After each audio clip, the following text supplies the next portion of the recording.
नमस्कार दोस्तों। आज 27 जून 2025 है और स्कूल लेक्चरर इतिहास का आज पेपर था।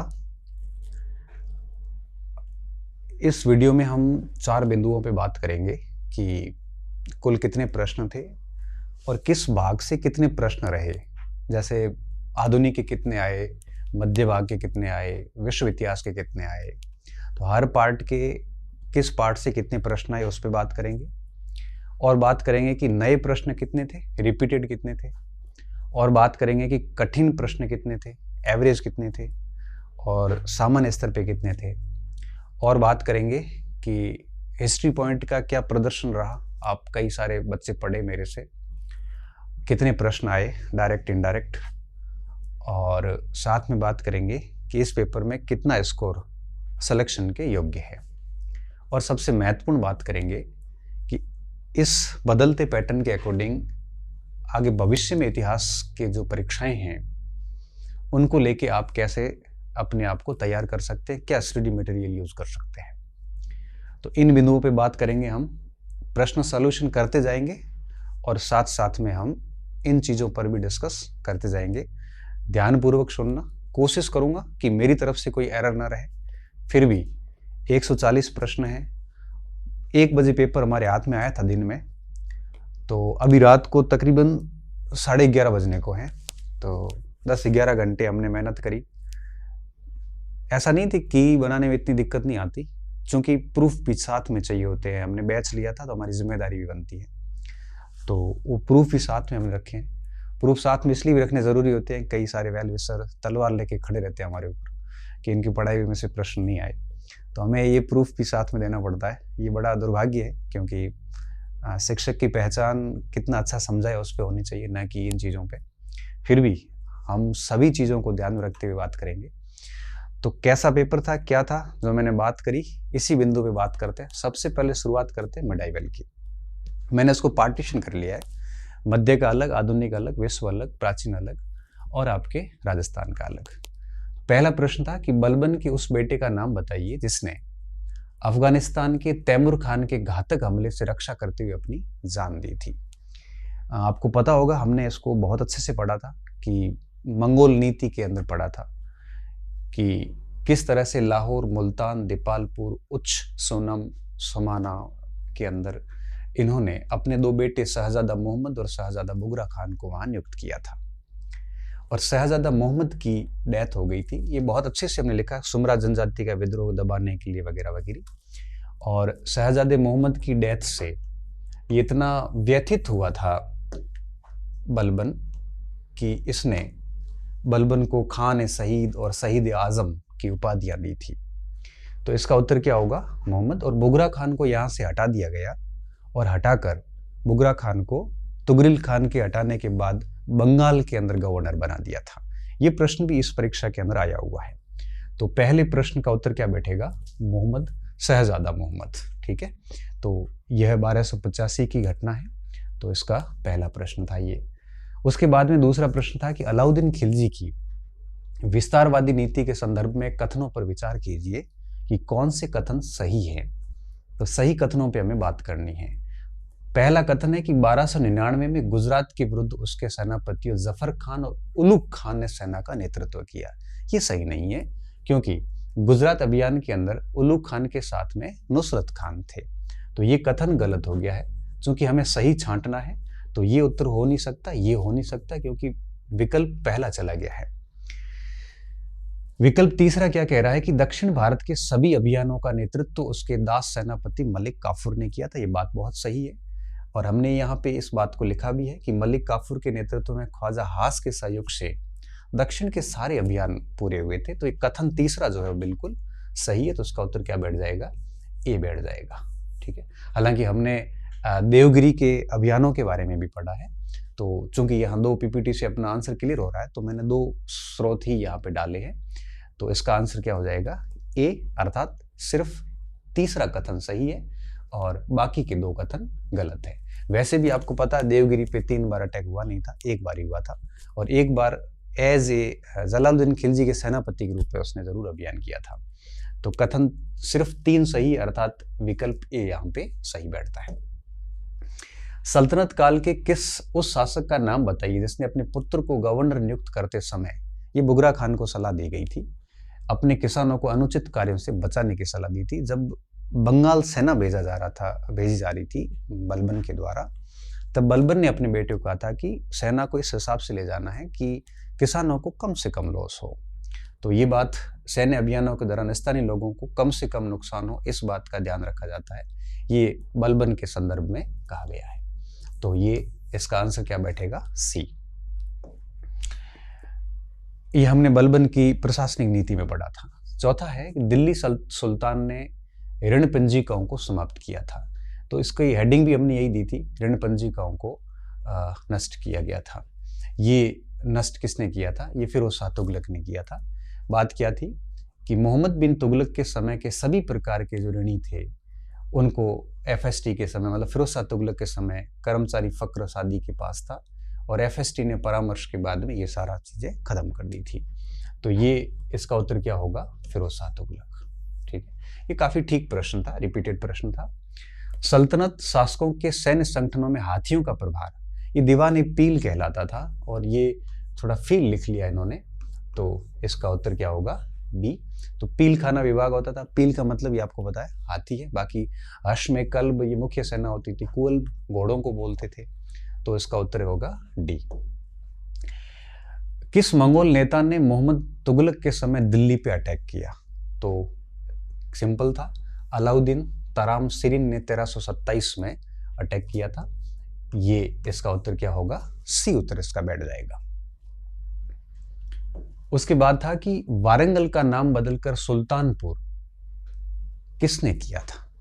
तो वारंगल और माबर अभियान जब 1321, 22, 23 में किए गए थे, ये बेसिकली गियासुद्दीन तुगलक के समय किए थे कि ये मोहम्मद बिन तुगलक ने थे। तो मोहम्मद बिन तुगलक ने वारंगल का नाम बदल के क्या कर दिया था? सुल्तानपुर कर दिया था। तो इसका उत्तर क्या होगा? ए। दिल्ली के किस सुल्तान से ग्वालियर के शासक मंगल देव ने संघर्ष किया था? ये कुछ समय पहले ही प्रश्न आया था। उस समय तक मेरा मिडाइवल इंडिया हिस्ट्री पॉइंट पे कंप्लीट हो चुका था। तो फिर जब मैंने बाद में नोट्स जारी किए अपने हिस्ट्री पॉइंट के क्लासेस के हैंड रिटन नोट्स, तब मैंने उसमें अपडेट करवा दिया था, जो कि इतिहास के नोट्स की पेज संख्या 15 पर आपके पास नोट्स होंगे। उसमें स्पष्ट रूप से मैंने लिखा था कि मलय वर्मा, या इसका नाम मंगल देव भी था, उसको है वो इल्तुतमिश के साथ में संघर्ष करना पड़ा था। हालांकि कक्षाओं में नहीं था ये, मगर कक्षा रिकॉर्ड थोड़ी पहले हो गई थी और नोट्स जब जारी किए थे तो कुछ चीज़ें मैंने उसमें अपडेट की थी, तो उसमें मैंने डाल दिया था। अपडेट वही किया था जिसमें कुछ नए प्रश्न आ गए थे संस्कृत विभाग वगैरह में, तो उसमें था ये। तो इसका आंसर क्या बैठेगा? सी बैठेगा। एकता प्रणाली के संबंध में कौन सा कथन ठीक नहीं है? ठीक है, अब देखो, हालांकि बहुत सारी विशेषताएं मैंने ऐड करी थी। सबसे बड़ी बात इसमें ये थी कि हमने चौथा बिंदु क्या लिखा है कि एकता के कुल राजस्व में से एकता की सेना का व्यय, प्रधान के निजी व्यय और अतिरिक्त वेतन निकालने के बाद शेष फवाजिल को एकता प्रधान केंद्रीय कोष में भेजता है, जिसकी जांच दीवान आला करता था। यही लाइन हमने यहाँ लिखी है कि एकता से एकत्रित फवाजिल को उनके खर्चों का पूरा करने के बाद केंद्र को भेज दिया जाता था। तो ये कथन तो सही है और हमारे को क्या छांटना है? सत्य नहीं है। एकता स्थानांतरणीय होती थी, एकता को चेंज किया जा सकता था। जैसे सामंती व्यवस्था और एकता में यही फर्क आता है कि सामंती व्यवस्था में जागीरों को जनरली ट्रांसफर नहीं किया जा सकता था, बट ये ट्रांसफरेबल थी। तो ये कथन बिल्कुल गलत है। क्यों? क्योंकि ये हस्तांतरणीय थी, जबकि इन्होंने क्या लिखा? हस्तांतरणीय नहीं थी। ठीक है, और बाकी दोनों कथन भी ठीक है। अब इसका उत्तर क्या बैठेगा? बी बैठेगा, क्योंकि एकता हस्तांतरणीय होती थी। तो ये कथन अपने आप में गलत हो गया और हमें क्या छांटना है? गलत कथन। निम्नलिखित में से कौन सा ग्रंथ अमीर खुसरो का नहीं? बड़ा सिंपल प्रश्न था, क्योंकि इसामी का है फुतू उस सुलातिन, आपको पता है। वैसे नूह सिपेहर, तुगलकनामा और खजाइन अल फुतूह, ये तीनों ही अमीर खुसरो के हैं। तो इसमें सिंपल सा उत्तर बैठेगा, सी ऑप्शन बैठेगा। खजाइन अल फुतूह गद्य साहित्य है, ऊपर वाले दोनों पद्य साहित्य है। किस भक्ति संत का शिवाजी महाराज दराज दरबार से संबंध था? ये मैंने आपको पता है भक्ति और सूफी जो पढ़ाए थे, तो वो आपको पीपीटी दी है, उसमें पीडीएफ दी थी, क्योंकि इसको इतना लिखवाना मैंने उचित नहीं समझा था। तो उसमें रामदास जी के बारे में हमने लिखा था कि शिवाजी ने अपना गुरु माना था, समर्थ गुरु रामदास। इसको हमने शिवाजी के अंदर भी पढ़ा है। तो ये बड़ा सरल सा प्रश्न था। कौन सी भक्ति संत का सूरदास के ग्रंथ सुरसरावली पर प्रभाव था? अब सूरदास के गुरु थे वल्लभाचार्य, तो सीधी सी बात है किसका प्रभाव होगा? वल्लभाचार्य का। शाहजहांनामा के लेखक कौन है? शाहजहांनामा 3 लोगों ने लिखा था, ठीक है। एक उसमें इनायत खान थे, एक भगवान दास थे, एक सादिक खान थे। तो इसमें ऑप्शन क्या बैठ रहा है? इनायत खान। तो ये बात हमने यहाँ पे भी लिखी है, सादिक खान, इनायत खान, भगवान दास। हुमायूं द्वारा लड़े गए 4 महत्वपूर्ण युद्धों को सही क्रम से सेट करना है, ठीक है। तो दोहरिया का युद्ध 1532, चौसा का युद्ध 39, कन्नौज का युद्ध 40 और फिर बिलग्रामी और उसके बाद में सरहिंद का युद्ध 1555। तो सबसे पहले कौन सा हुआ? दोहरिया। सबसे लास्ट कौन सा हुआ? सरहिंद। तो ये आप यूं समझ लीजिए कि अफगानियों के साथ पहली बढ़त थी, फिर चौसा और बिलग्राम को हम कन्नौज का युद्ध भी कहते हैं। इन दोनों में कंटिन्यूसली हुमायूं शेरशाह सूरी से हारा और ईरान की तरफ गया, और वापस लौटने के बाद सरहिंद और मच्छीवाड़ा के युद्ध लड़े थे। तो यह दोहरिया से लेके सरहिंद तक की लड़ाई है। इसका उत्तर क्या बैठेगा? बी बैठेगा। पूरा पड़ा हुआ था ये। कथनों को विचार कीजिए और सही कथन चुनिए, ठीक है। 1575 में अकबर ने अपने साम्राज्य को 12 सूबों में बांट दिया। बात बिल्कुल ठीक है, मगर इसमें अबुल फजल लिखते हैं कि शासनकाल के 24वें वर्ष ऐसा किया गया था, और शासनकाल का 24वां वर्ष कौन सा होता है? 1580 हो जाता है। तो ये कथन हो गया गलत यहाँ पे। दूसरा, अकबर ने गोलकुंडा, अहमदनगर और बीजापुर को अपने सूबों में शामिल किया। ये बिल्कुल गलत है, क्योंकि बीजापुर और गोलकुंडा को औरंगजेब ने अपने सूबे बनाए थे। मतलब कथन बी भी गलत है, कथन ए भी गलत है, अर्थात दोनों कथन इसमें गलत हैं, ठीक है। हालांकि कुछ किताबों में 1575 है, मगर अबुल फजल क्या कहते हैं? अकबर ने अपने शासनकाल के 24वें वर्ष अर्थात 1580 को सूबा व्यवस्था आरंभ की थी, जिस समय कुल 12 सूबे थे। बाद में इन्होंने 3 सूबे और ऐड किए थे। कौन से? बरार, खानदेश और अहमदनगर। 12 कौन से थे? इलाहाबाद, अवध, आगरा, दिल्ली, अजमेर, काबुल, लाहौर, मुल्तान, मालवा, अहमदाबाद, बिहार और बंगाल। फिर ये 12 थे, बाद में 3 साउथ के ऐड हुए तो 15 बन गए। तो 3 साउथ के ऐड ये गलत है, और ऊपर वाला कथन तो ठीक था, लेकिन 1575 आते वो भी गलत हो गया। मतलब दोनों कथन है वो यहाँ पे गलत है। शिवाजी के सूरत पर आक्रमण के समय सूरत का मुगल गवर्नर कौन था? तो हमने पढ़ा भी था कि इनायत खान इस समय सूरत की जो मेन मुगल चौकियां थी उसका हेड था। ये इनायत खान प्रमुख था। और ब्रिटेन की चौकियों का हेड कौन था? जॉर्ज ऑक्सडाइन था। ये प्रश्न आगे और जगह भी पूछा गया है। और ऑक्सडाइन की जो भी क्षेत्र थे उनको नहीं लूटा था शिवाजी ने, बल्कि लूटा किसको था? इनायत खान को लूटा था। क्यों लूटा था? क्योंकि शाइस्ता खान की जो अभियान हुआ था उसके बाद मराठों को जो लॉस हुआ था, उस लॉस की क्षतिपूर्ति के लिए उन्होंने ये अभियान किया था। तो मुगलों के द्वारा जो चौकियां बनाई गई थी उन्हीं चौकियों को लूटा गया था। सुल्तान ए तरीकिन सूफी सिलसिलों में हम पढ़ते हैं, और शेख हमीदुद्दीन नागौरी के अंदर स्पष्ट लिखा होता है कि मोइनुद्दीन चिश्ती ने नागौरी को सुल्तान तारिकीन की उपाधि दी थी, जिसका तात्पर्य होता है सन्यासियों का सुल्तान। शेख हमीदुद्दीन नागौरी को ये उपाधि दी थी। किसने दी थी? मोइनुद्दीन चिश्ती ने दी थी, ठीक है। इसका उत्तर क्या होगा? डी। कंधार के किस सूबेदार ने 1638 में मुगलों की अधीनता स्वीकार की थी? अली मर्दान की बात हम पढ़ते हैं कई बार, बहुत स्पष्ट तौर पे मैंने लिख रखा है ये। तो अली मर्दान यहाँ पे उत्तर बैठेगा, जिन्होंने अधीनता स्वीकार की थी। अली मर्दान का शुरू से ही झुकाव मुगलों की तरफ था। किस मराठा योद्धा ने 1761 में अहमद शाह अब्दाली के विरुद्ध मराठा सेना की बागडोर संभाली? तो ये सदाशिवराव भाऊ और विश्वासराव भाऊ थे। ये पानीपत के तीसरे युद्ध की बात की जा रही है यहाँ पे, ठीक है। तो इसका उत्तर क्या बैठेगा? सी। निम्न कथनों पर विचार कीजिए और नीचे दिए गए विकल्पों में से सही विकल्प को चुनिए। शिवाजी ने पहली बार सूरत को 1664 में लूटा था, न कि 63 में। तो ये कथन हो गया है गलत। हमें क्या चुनना है? सही। ए निकाल दो। ए निकाल दिया तो हमारा उत्तर बन गया डी, ठीक है। और 1663 में शाइस्ता खान की सेना को परास्त किया, ये बात भी ठीक है। और शाहजी भोसले 5000 का मनसब रखते थे शिवाजी शाहजहां के दरबार में, ये बात भी बिल्कुल सही है। तो उत्तर क्या बैठेगा इसका, बी और सी। पूना में स्थित पेशवा के सचिवालय को हुजूर दफ्तर कहा जाता था। ठीक है, ये हमने बहुत स्पष्ट तौर पे लिखा हुआ था। हमने ये भी लिखा था कि जहाँ पे छत्रपति बैठते थे उसकी बाईं तरफ ये पेशवा अमात्य ये बैठते थे, और दाईं तरफ है वो सुमंत और न्यायाधीश बैठते थे, और उसमें इनका जो कार्यालय था वो हुजूर दफ्तर कहलाता था। पेशवाओं का क्रम सेट करना था, ये बड़ा सिंपल प्रश्न था, जिसमें आप देख सकते हो कि सबसे पहले बालाजी विश्वनाथ रहे, जो कि आपके 1713 से 1720 तक रहे। फिर बाजीराव प्रथम रहे 1720 से लेकर 1740 तक, और सबसे लास्ट में इनमें माधवराव रहे। तो आपका हो जाएगा CABD। ठीक है, ये इसका उत्तर बैठ जाता है। CA पे एक ही बैठ रहा, वैसे भी एक ही बैठ रहा है। बालाजी विश्वनाथ C और बाजीराव जिसमें आप प्रथम, C और A, उत्तर वैसे ही बैठ जाता है। बड़ा सरल प्रश्न था ये। आगे बढ़ते हैं। रानी सिप्री की मस्जिद, ये पहला प्रश्न था जो अपने कंटेंट से बाहर निकला मध्यकालीन इतिहास का, क्योंकि यह क्षेत्रीय कलाओं से आया है, अहमदाबाद में है, और मोहम्मद बेगड़ा की जो बेगम थी उनका यह मस्जिद है, उनके द्वारा बनाई गई मस्जिद है। मोहम्मद बेगड़ा इसलिए कहते हैं कि इसने 2 गढ़ जीते थे वहां पे, इसलिए। तो इसका उत्तर अहमदाबाद है, ये हमारे कंटेंट से बाहर था।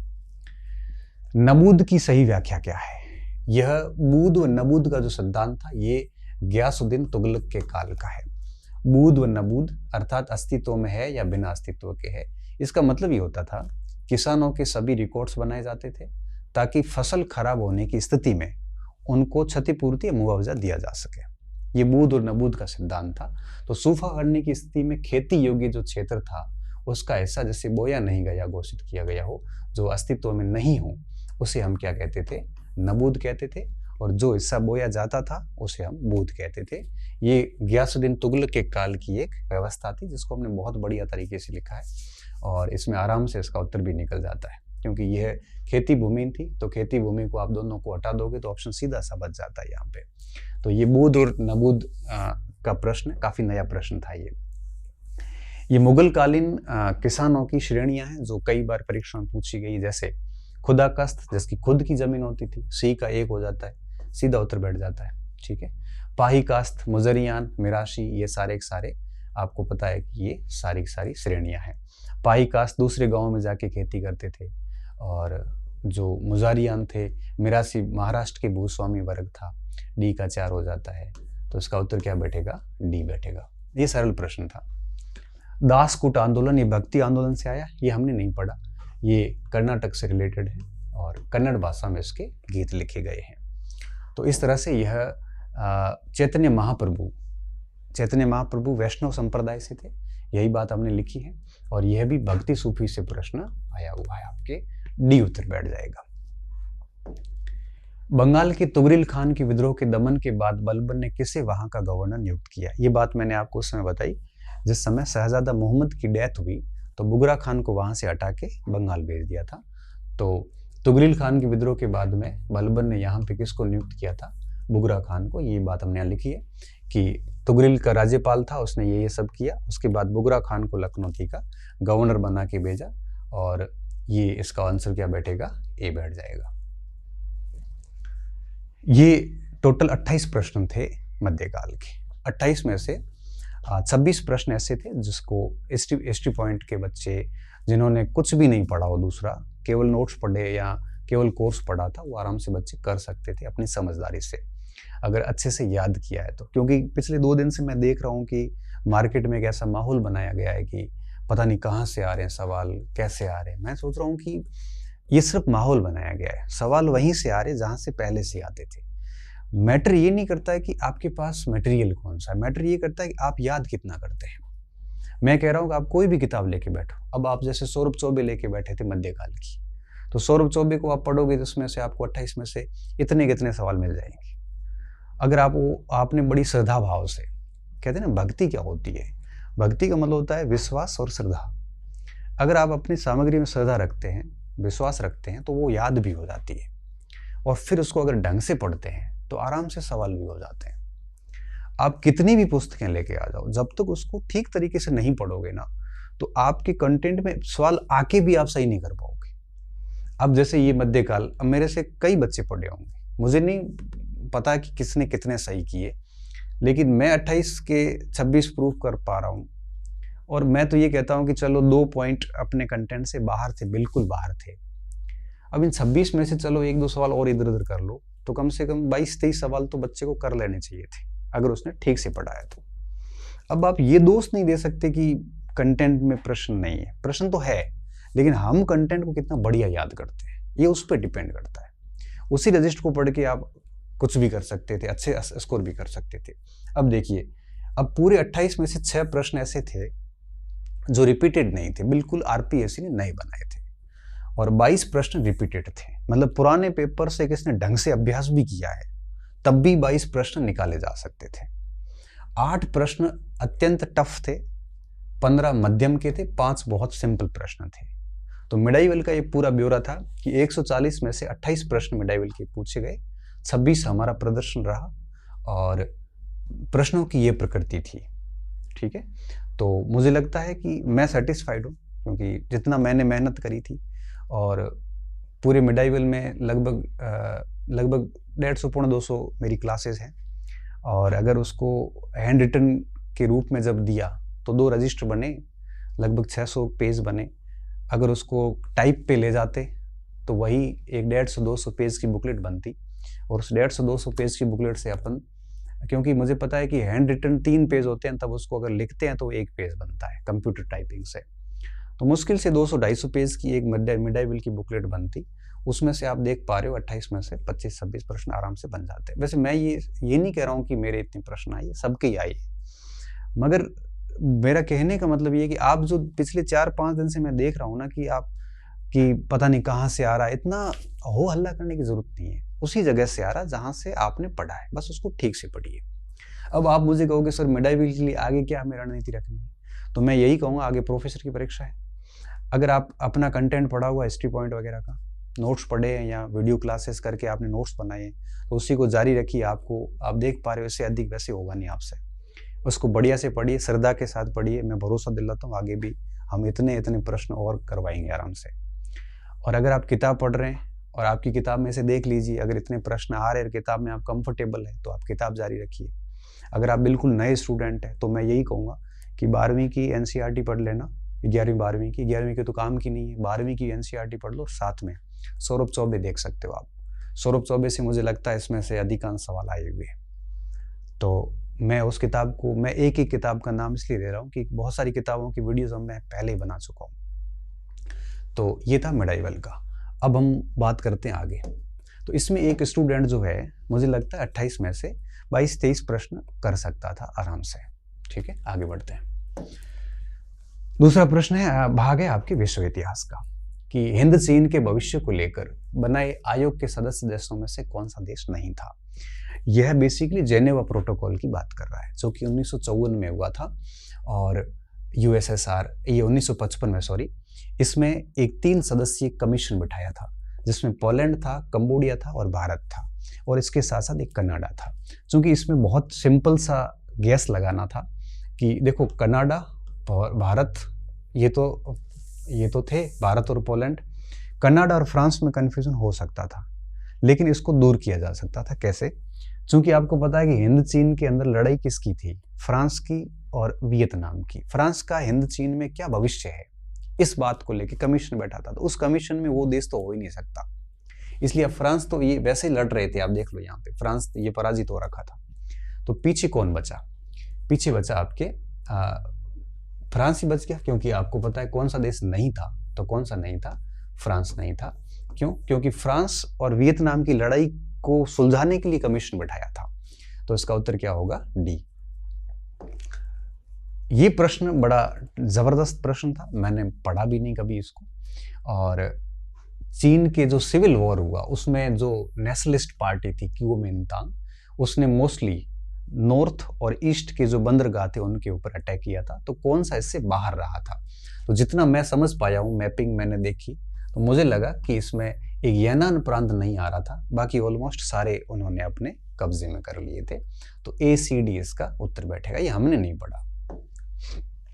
हिटलर की किस नीति ने जर्मनी को अधिनायकवादी राज्य में बदल दिया? बड़ा अच्छा प्रश्न था ये। देखिए, अब इसको अपन सीधा तो नहीं पढ़ सकते, मगर इसको एलिमिनेट करते हैं। कैसे? देखिए, न्यूरमबर्ग के जो कानून थे, यह आपको पता है कि यहूदियों को और ईसाइयों को अलग आइडेंटिफाई करना था कि ईसाई कौन से और यहूदी कौन से, ताकि उनको मारा जा सके। ये घेटो कानून थे, तो इसका अधिनायक से कोई लेना देना नहीं। दूसरा, ये है आपके स्टर्म बटेलिंग, ये बिल्कुल लिखा हुआ है स्टर्म बटेलिंग। ये है आपके ऐसे ट्रूप्स जो आपको मैंने बताया था कि 1921 में इसका गठन हुआ था, और यह नाजी दल की सभाओं की रक्षा करने का काम करते थे। तो इसका भी कोई ऐसा संबंध है नहीं। ऊपर लिखा हमने गैस्टापो, गेहेम स्टोटस पॉलिश, ये गुप्त पुलिस बल था, इसका भी इसमें कोई संबंध नहीं रहा। पीछे क्या बचा? ग्लिस्टरलंग बचा, तो इसका उत्तर क्या होगा? ए। आप उसको तीनों को आराम से एलिमिनेट कर सकते हो, तो अपने कंटेंट में तीनों पढ़ाए हुए हैं। आगे बढ़ते, देखो इन तीनों की इंग्लिश भी लिखी हुई है, ये गैस्टापो लिखी हुई है, ये इसकी लिखी हुई है, और इधर आपकी न्यूरमबर्ग की लिखी हुई है। फांसी इटली में 6 से 8 वर्ष के बच्चों के लिए विशेष संगठन बनाए गए ताकि उनके मस्तिष्क में फांसीवादी विचारधारा को भरा जा सके। ये संगठन वुल्फ क्लब कहलाते थे, सन्स ऑफ वुल्फ कहलाते थे। और आपको पता है कि जो 9 से 8 से 14 वर्ष के बालक थे उनके लिए बलिता क्लब बना था, 15 से 18 वर्ष वालों के लिए अवांगार्डिया बना था, 19 से 21 वालों के लिए जियोनी बना था, बालिकाओं के लिए पिक्कोलो व जियोनी इटालिया संगठन बनाए गए थे। ये सारे संगठन फांसीवादी विचारधारा के प्रसार के लिए किए गए थे। तो इसका उत्तर क्या होगा? Sons of the wolf. Sykes Picot समझौता, ये डायरेक्ट तो हमने क्लास में नहीं पढ़ा था, मगर टेस्ट रीजनिंग में मैंने इसको 2 बार पूछ लिया। तो साइकस पाइकोट का समझौता था जिसमें ओटोमन साम्राज्य का विभाजन करना था, मतलब सीधा सीधा ऑप्शन था इसका, सीधा सीधा उत्तर था इसका। 1916 का समझौता था, बड़ा गुप्त समझौता था ये, हमने इसकी डिस्क्रिप्शन भी डाली है, सॉरी डिस्क्रिप्शन भी डाली है यहाँ पे कि गुप्त समझौता था। इसका उद्देश्य युद्ध के बाद तुर्क साम्राज्य का विभाजन करना था, ओटोमन साम्राज्य का विभाजन करना था। चर्च की संस्कार विधि, जो कैथोलिक चर्च के 7 सैक्रामेंट्स थे जिनका विरोध सबसे अधिक किसी ने किया, तो वो थे मार्टिन लूथर। तो इसमें प्रश्न यही था कि ये संस्कार विधि की विशेषता थी किसकी? ये जो 7 सैक्रामेंट की विशेषताएं थी वो कैथोलिक चर्च की थी, और हमने इसमें बहुत अच्छी तरीके से पढ़ा था। कैथोलिक चर्च और लूथरवाद दोनों के बीच में जो अंतर वाली टेबल बनाई थी उसका एक हिस्सा मैं लेके आया हूँ यहाँ पे, तो इसमें सीधा सा उत्तर निकलता है। ज़्यादा सोचने की आवश्यकता इसमें थी भी नहीं, क्योंकि लूथर जेसुइट संघ तो आपको पता है कि इग्नाशियस लॉयला का था, उसमें सैक्रामेंट्स की कोई व्यवस्था नहीं थी। कॉल्विन और लूथरियन चर्च जो थे ये 7 सैक्रामेंट मानते नहीं थे। आपको पता है कि लूथर ने 7 में से 3 संस्कारों को स्वीकार किया था, 4 को तो खारिज कर दिया था। सेम स्थिति कॉल्विन की थी, हालांकि इनके बीच में विवाद भी हुआ था, वो अलग इश्यू था। तो इसका उत्तर क्या होगा? बी। प्रथम विश्व युद्ध में जर्मनी द्वारा किन देशों के विरुद्ध युद्ध की घोषणा का कालक्रम क्या था? तो स्पष्ट सा लिखा हुआ, 1 अगस्त को रूस, 3 अगस्त को फ्रांस और 4 अगस्त को बेल्जियम। ए, बी और सी उत्तर बैठेगा इसका। ये पुनर्जागरण के साहित्य से प्रश्न था। सर्वेंटिस नामक साहित्यकार डच भाषा का नहीं था, बेसिकली स्पेनिश का था, हमने लिखा भी है। और सर्वेंटिस ने डॉन क्विक्सोट पुस्तक लिखी जिसमें लिखा था कि हर कुत्ते का अपना दिन आता है, खीर का प्रमाण खाने में है, हर जैसे पंखों वाला पक्षी साथ उड़ नहीं सकते। तो ये इसमें ए गलत है, बी सही है। ए गलत है, बी सही है, केवल बी सही है, डी उत्तर होगा इसका। क्योंकि सर्वेंटिस की पुस्तक का नाम सही है, लेकिन सर्वेंटिस साहित्यकार स्पेनिश भाषा का था, तो ए कथन तो बिल्कुल गलत हो गया और बी है वो आपके सही हो गया, तो डी इसका आंसर बैठ जाएगा। द्वितीय विश्व युद्ध में ग्रेट ब्रिटेन के किस प्रधानमंत्री ने जर्मनी के विरुद्ध युद्ध की घोषणा की थी? देखो हमने पढ़ा भी था कि जब सेकेंड वर्ल्ड वार स्टार्ट हुआ था तो सबसे पहले चैम्बरलिन ने उस समय घोषणा की थी युद्ध की, और चैम्बरलिन इतना अच्छा लड़ नहीं पाया था, तो वार ऑफ ट्विलाइट कहते हैं, धीरे धीरे लड़ाई चली थी।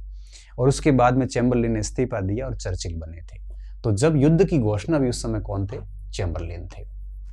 ये बातें हमने यहाँ लिखी थी कि चर्चिल ने वर्ल्ड वॉर सेकेंड में इस अवधि को ट्विलाइट वॉर कहा था। और फिर 1940 में चैम्बरलिन ने पद से त्याग पत्र दिया और चर्चिल के नेतृत्व में नई सरकार बनी जिसमें उप प्रधानमंत्री एटली थे। तो इसका उत्तर क्या होगा? चैम्बरलिन।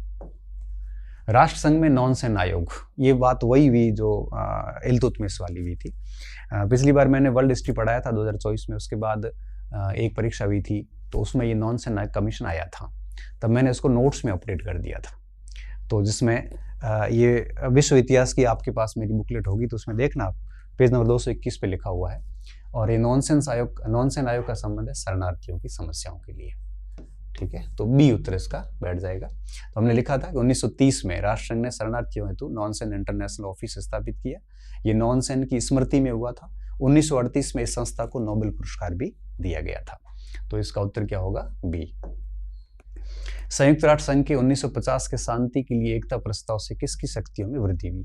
ये बेसिकली प्रस्ताव ऐसा था कि अगर कोई इंटरनेशनल इश्यू हो जाता है तो उस इश्यू को एक प्रकार से, कई बार ऐसा होता है ना कि वो समाधान नहीं कर पाता, तो इस स्थिति में महासभा को एक पावर दिया गया कि महासभा जो है वो इस समस्या का त्वरित समाधान कर सकती है, कार्रवाई कर सकती है। उस हेतु यह प्रस्ताव लाया गया था। तो इसमें शक्तियों में वृद्धि किसकी हुई थी? महासभा। ये मेरे लिए भी नया प्रश्न था, अभी मैंने भी इसको गूगल करके ही देखा है क्योंकि अपन ने इस कंटेंट में नहीं पढ़ा इसको। अब आगे जब भी हम करेंगे ना वर्ल्ड हिस्ट्री को वापस अपडेट, तो नोट्स में इस बिंदु को हम ऐड कर देंगे, जैसा कि इसको हमने पिछले में किया था। अब ये क्लास में नहीं था मगर नोट्स में इसको अपडेटेड कर लिया था।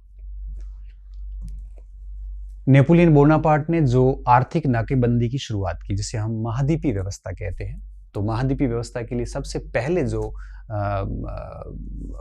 डिक्री जारी करी, जैसे अपन बर्लिन डिक्री कहते हैं, और कंफ्यूजन करने के लिए इन्होंने 1805 और 6 दोनों दे दिए।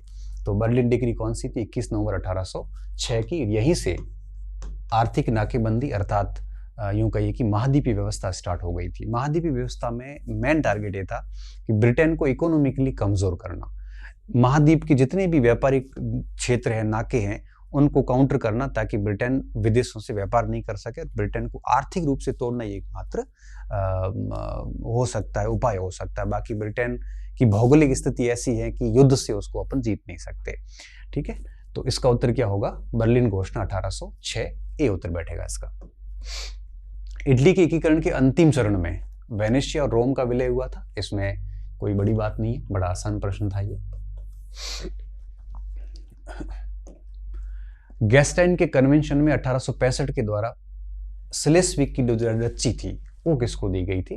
प्रुसा को दी गई थी। सी उत्तर बैठ जाएगा। लॉयनबर्ग की डच्ची प्रुसा ने खरीदी थी। होल्स्टाइन की डच्ची ऑस्ट्रिया को दी गई थी। और इस तरह से ये सारा काम हुआ था। ये गैस्टाइन समझौते की बात हो रही है। 1764 में अमेरिका में the rights of the colonies examined शीर्षक से राजनीतिक पुस्तिका लिखी थी। किसने? स्टीफन हॉपकिंस ने लिखी थी, जो कि रोड द्वीप से आते थे। और the rights of colonial examined पुस्तक का नाम है।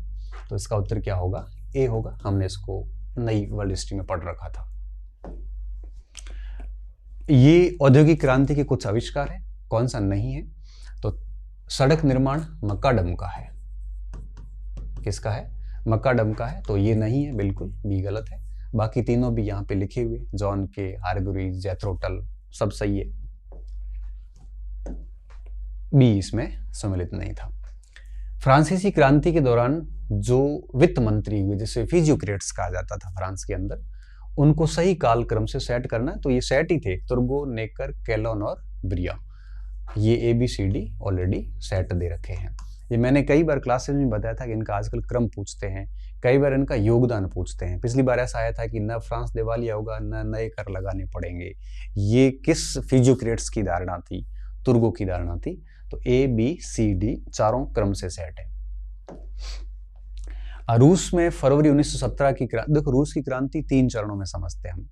एक समझते हैं 1905 की क्रांति, फिर समझते हैं 1917 में। 17 में भी 2 समझते हैं, एक फरवरी की क्रांति, एक अक्टूबर की क्रांति। फरवरी की क्रांति में राजशाही का अंत हुआ, अक्टूबर की क्रांति में जो अस्थायी प्रिंस लॉल्व की गवर्नमेंट बनी थी उसका अंत हुआ। उसके स्थान पे हम देखते हैं कि वहां पे बोल्शेविक गवर्नमेंट बनी थी और उसी गवर्नमेंट ने वर्ल्ड वार से इटली को बाहर रूस को बाहर किया था ब्रेस्ट-लिटोवस की संधि के जरिए। तो इसमें कथन गलत क्या है, सत्य कथन कौन सा है, पहचान करनी है। 1917 की क्रांति के बाद अस्थायी सरकार लेनिन के नेतृत्व में बनी? नहीं, ये प्रिंस लोवालो के नेतृत्व में बनी थी।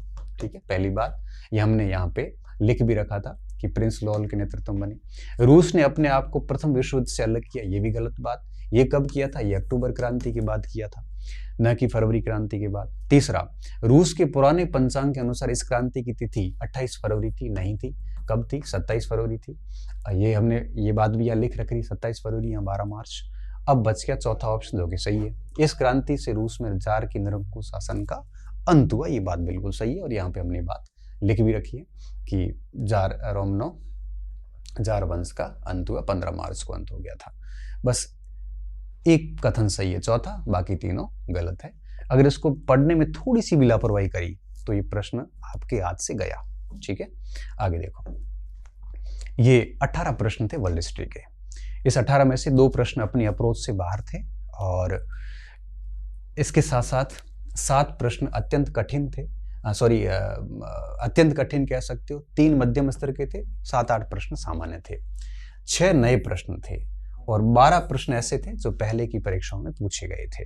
लास्ट में मैं एक क्यूमुलेटिव आंकड़ा और दूंगा, पूरे पेपर का भी बताऊंगा, आप निश्चिंत रहना। आप पूरा वीडियो सुन लोगे तो आपको पूरा आइडिया हो जाएगा अच्छे से। अब इसके बाद आरपीएससी के 2-4 प्रश्न ऊपर नीचे हो सकती है, इससे अधिक कोई फर्क नहीं पड़ेगा आपको। तो 16 प्रश्न था, हमारा प्रदर्शन अच्छा था। और अब मैं आपको बताऊं कि इसमें भी आप 18 में से 10-12 सवाल आराम से निकाल सकते थे, इतिहास का स्टूडेंट। अच्छा, अब मुझे आप पूछोगे कि सर भविष्य में इस इतिहास के लिए क्या करें? तो भविष्य में मैं इतना ही कहूँगा कि अगर अपना नोट्स पढ़ रहे हो आप या क्लासेस देख रहे हो तो पर्याप्त है, क्योंकि इतना ही होगा, इससे अधिक किताबों में भी नहीं हो पाएगा। दूसरी बात, अगर आपको किताब पढ़नी है, आपके पास जो भी पुस्तक है उसको आप चेक कर लेना, इसके पेपर से मिला लेना अच्छे से। अगर उसमें इतने प्रश्न बैठ रहे हैं 14-15 प्रश्न, तो वो किताब बदलना मत, वही रखना। अगर आप बिल्कुल नए स्टूडेंट है तो मुझे लगता है अरविंद भास्कर की किताब या फिर आपके कोई जैसे एससी जैन वगैरह की किताब आप लाके पढ़ सकते हो, तो वो बढ़िया किताबें हैं। अभ्यास के लिए कोई भी किताब ले लो। तो ये था वर्ल्ड हिस्ट्री का, जिसमें ये सारे डेटा थे। ठीक है, 16 प्रश्न मेरे कंटेंट के इर्द गिर्द रहे हैं और 18 प्रश्न थे। 2 प्रश्न ऐसे थे जो बिल्कुल अपनी अप्रोच से बाहर थे। ठीक है, आगे बढ़ते हैं। अब हम आते हैं प्राचीन भारत के ऊपर, जो हमने सबसे पहले पढ़ा था अपने बैच के अंदर। पेरिप्लस ऑफ एरिथ्रियन सी, ये एक ऐसी पुस्तक है जिसका लेखक अज्ञात है, लेकिन हमने लिखा यहाँ पे कि इसका लेखक मिस्र में एक आवासित कोई यूनानी व्यक्ति था, लेकिन इसने क्या लिखा है? रोमन इतिहासकार था। ये कथन हो गया गलत। हमें छांटने हैं सही कथन। सामुद्रिक गतिविधियों की जानकारी मिलती है, मैंने पूरी बात यहाँ लिख रखी है, ये बात सही है। प्राचीन भारत के बंदरगाहों की जानकारी मिलती है, ये बात भी सही है। लेकिन भारत के प्राणी और पौधों, खनिजों की ऐसी कोई जानकारी नहीं मिलती। हालांकि पहला ऑप्शन आते इसका उत्तर निकल जाता है। पहला ऑप्शन है नहीं तो उत्तर क्या बैठेगा फिर? 2 और 3। यही एक लाइन से इसका उत्तर निकल जाता है, पेरिप्लस ऑफ एरिथ्रियन सी। अच्छा प्रश्न था ये। 3 किताबें दी है, सुमेलित करना है। कौन सी सुमेलित? सही सुमेलित है। ओके, देखो, राजशेखर काव्य मीमांसा, ये कथन ये बिल्कुल सही है। अवंती सुंदरी दंडिन की है, ये गलत हो गया। और नैषधीय चरित्र श्रीहर्ष की है, ये भी गलत हो गया। तो उत्तर केवल सी हो, मतलब केवल सी है, मतलब 1 नंबर उत्तर बैठेगा। हमने ये लिखा भी, अवंती सुंदरी लिखा हुआ, नैषध चरित्र लिखा हुआ, काव्य मीमांसा भी लिखा हुआ है यहाँ पे। यशोधर्वर्मन की विजयों की महिमा किसमें बताई गई? ये हमने नहीं पढ़ा, ये बताइए वाक्पतिकृत गौडवाहों में। कनौज के शासक थे और इन्होंने यहाँ लिखा। कहीं लिखवाया भी है तो मुझे मिला नहीं, क्योंकि मैं अकेला काफ़ी प्रयास किए मैंने। आपको पता है कि 600-700 क्लासेज है, सारी पीपीटी चेक करना, एक पीपीटी में आंसर मिलता नहीं है, 3-3, 4-4 पीपीटी चेक करनी पड़ती है। अब इतना थोड़ी याद रहता है, 3 साल पहले, 2 साल पहले, 1 साल पहले पढ़ाया, तो कौन सी जगह क्या पढ़ाया ये बात कई बार दिमाग में नहीं आती, रिकॉल नहीं होती। फिर पीपीटी खोल खोल के देखनी पड़ती है। फिर अगर कोई कम पीपीटी लाते हैं तो हमारा एक ग्रुप भी है, शुभचिंतक ग्रुप, जो कह देता है कि आधी लाइनें लिखी हुई हैं। अब भाई विद्वान लोग पेपर बनाते हैं आरपीएससी का, मेरी लाइनें सेम टू सेम थोड़ी डालेंगे वो। दिमाग खुला तो स्टूडेंट को रखना पड़ेगा, अब पकड़ना तो स्टूडेंट को पड़ेगा। अब मैं ये नहीं कह सकता कि भाई जो मैंने लिखवाया वो कि वो लाइन आरपीएससी डालेगी, ये तो कोई गारंटी नहीं है, मगर हाँ वो पढ़ने के बाद प्रश्न हो जाता है। और अभी तक तो ऐसा आ रहा है कि लाइन लगभग लाइन भी ठीक ठीक आ जाती है, तो उत्तर निकल जाता है बड़े आराम से, दिक्कत ही नहीं आती है। तो इसका वोकपतिकृत गौडवाह है। अरिकमेडु बड़ा आसान प्रश्न था, और हमने लिखा है अरिकमेडु जो है यहाँ पे ये ऐसा क्षेत्र है जहाँ से आपके रोमन बस्तियाँ, रोमन सिक्के वगैरह सारे के सारे ये व्यापार के संबंध के प्रमाण मिले हैं। और दूसरा यहाँ पे एम्फोरा और एरटाइन मृदभांड मिले हैं जो कि रोमन मृदभांड है। ये दोनों की दोनों बातें सही है, बी और सी सही होने के साथ ही आपका ये बी उत्तर भी सही हो गया। ठीक है, फिर मार्टिन व्हीलर ने इसका उत्खनन किया था, ये हमने नहीं लिखा, मगर बाकी के दोनों ऑप्शन से इसका आंसर बड़े आराम से निकल रहा है। एक मिनट, ए बी सी, ठीक है ना, मैं जल्दबाजी में कोई बी भी लिख लूँ तो आप थोड़ा चेक कर लेना। बिंबिसार के शासनकाल में व्यवहारिक महामात्र किसे कहा जाता था? तो बिंबिसार के देखो सर्वार्थक महामात्र, व्यवहारिक महामात्र, उत्पादन महामात्र, ये सारे पदाधिकारी थे। व्यवहारिक महामात्र किसको कहा गया था? न्याय अधिकारी को कहा गया था। किसको? न्यायिक अधिकारी को। तो इसका उत्तर क्या होगा? ये उत्तर हो जाएगा इसका। चंद्रगुप्त मौर्य के विषय में एकमात्र अभिलेखीय साक्ष्य, ये सीधा सा उत्तर है इसका, जूनागढ़ अभिलेख। रुद्रदामन के जूनागढ़ अभिलेख में अशोक और चंद्रगुप्त दोनों की जानकारी हमें मिलती है। ये बात हमने यहाँ लिखी हुई है कि इस पहली बार रुद्रदामन की जूनागढ़ अभिलेख में चंद्रगुप्त मौर्य का नाम उल्लेख हुआ है। उससे पहले यूनानी इतिहासकारों ने सेंड्रोकोप्टस जैसे कई सारे नाम है वो दिए थे। बाद में विलियम जोन्स ने इसकी तुलना चंद्रगुप्त मौर्य से की थी। ठीक है, तो इसका उत्तर भी सी होगा। बड़ा सरल प्रश्न है ये। सम्राट अशोक ने नेपाल के किस नगर का निर्माण करवाया था? प्रश्न विवादित माना जाता है क्योंकि ललितापट्टनम चंद्रगुप्त मौर्य के काल में भी था। ठीक है, मगर हाँ अशोक ने इस नगर को और बेहतरीन किया था, इसको और नया रूप दिया था। तो फिर ललितपुर नेपाल हमने इसको पढ़ रखा है चंद्रगुप्त में, अशोक में। तो इसका उत्तर क्या होगा? ये बड़ा कॉमन प्रश्न है, कई बार हम लिखवाना भी इसको उचित नहीं समझते। मौर्यकालीन गुप्तचर को एरियन ने किस नाम से संबोधित किया है? तो हमने लिखा है कि मौर्यकाल की गुप्तचर व्यवस्था में एरियन और स्ट्रेबोस को इंस्पेक्टर बोलते हैं। क्या बोलते हैं? इंस्पेक्टर बोलते हैं। सीधा सा प्रश्न था ये। सिंधु घाटी सभ्यता में स्तंभ के पॉलिश युक्त पाषाण खंड कहाँ मिले हैं? धौलावीरा में लिखे। ये मुझे कहीं मिला नहीं, मैंने शायद पढ़ाया कि नहीं पढ़ाया मुझे याद नहीं। सिंधु घाटी स्थल बलूचिस्तान में स्थित नहीं है, तो संघोल नहीं है। ये फर्स्ट ग्रेड पिछली बार आया भी था। संघोल पंजाब के अंदर है। और बाकी ये पढ़े सारे बलूचिस्तान में बालाकोट, डाबरकोट, दमशादा, सुतका कोट, सुतका गेंडो, राणागुंडई, मेहरगढ़, ये सारे बलूचिस्तान में थे। सिंध में ये थे, रावी में ये थे, गुजरात में, बाकी सारे स्टेट में ये सारा कुछ लिखा हुआ है। तो इसका उत्तर क्या होगा? संघोल। महाजनपद काल में कुरुओं ने किस भाग पर शासन किया था? ये प्रश्न थोड़ा मैप नॉलेज का था। कुरुओं का शासन आपको पता है दिल्ली, थानेश्वर और मेरठ इस इलाके में था। और यहाँ पे कौन सी नदियां हैं? गंगा और सरस्वती के बीच का इलाका। बड़ा सरल प्रश्न है। आपको पता है कि वैतरणी वाह नदी दूर रह गई, गोदावरी बहुत नीचे रहेगी, ये अस्मक के लिए काम करती। गोमती और ये दोआब का क्षेत्र बिल्कुल यहाँ पे आ जाता है, आपके कोलिये, शाक्य वहां पे आ जाता है। तो पीछे क्या बचा? गंगा से सरस्वती नदी का इलाका बच जाता है। और आपको पता है कि गंगा और सरस्वती का मतलब क्या हुआ? दिल्ली से लेके पंजाब तक का इलाका। और यहीं पर थानेश्वर, कुरुक्षेत्र पूरा यहीं पे था, महाभारत का युद्ध वगैरह। तो इसका उत्तर क्या होगा? डी। मौर्य काल में निम्नलिखित में से किस प्रकार के गांवों को कर से छूट थी? ये कौटिल्य ने एक गांव की श्रेणी बताई थी, परिहारिक गांव। अब मैंने पढ़ाया भी है तो भी मुझे कहीं मिला नहीं, काफी देर तक ढूंढा मैंने। तो इसका उत्तर क्या है? परिहारक, ए। ठीक है। अशोक स्तंभ के बारे में कथनों पर विचार कीजिए। ठीक है, अशोक का जो स्तंभ का जो यष्टि भाग है ये एकाश्मक होता था। यष्टि भाग एकाश्मक होता था, ये कथन सही है, मतलब सी सब में सही है, मतलब ये गया। दूसरा, उनकी सतह चमकदार थी, बिल्कुल पॉलिशदार और चमकदार थी, ये बात भी लिखी हुई है, ये कथन भी सही, मतलब बी भी सही है, इसका मतलब ये गया। अब बचे ए बी सी और बी सी, मतलब आपको तीनों ही आ रहे हैं तभी उत्तर निकलेगा। तीसरा क्या है? स्तंभों की यष्टि नक्काशी से सुसज्जित थी। अब जो देखिए स्तंभों का जो यष्टि भाग है इसके ऊपर लेख लिखे हुए थे और ये बिल्कुल सादे थे, इसके ऊपर कोई नक्काशी नहीं थी। इसका मतलब उत्तर क्या होगा, बी और सी। ठीक है, स्तंभ सादे थे, इनके ऊपर लेख लिखे हुए थे। निम्नलिखित में से कौन सा ताम्र पाषाणिक स्थल महाराष्ट्र में नहीं है? देखो सोनगांव है, देमाबाद है, ठीक है, देमाबाद इसका सबसे बड़ा स्थान था। इसके अलावा आपके कौन सा बचा, नेवासा है। अब देमाबाद ये पड़ा यहाँ पे। नवदा टोली एमपी में है बेसिकली। ये एमपी वाले अगर अपन एक स्क्रीनशॉट और रखते तो यहाँ पे और उत्तर निकल जाता, लेकिन ये तीनों मिल रहे थे तो मैंने कहा एक और फोटो कौन खींचे यहाँ पे, तो नवदा टोली इसका उत्तर हो जाएगा।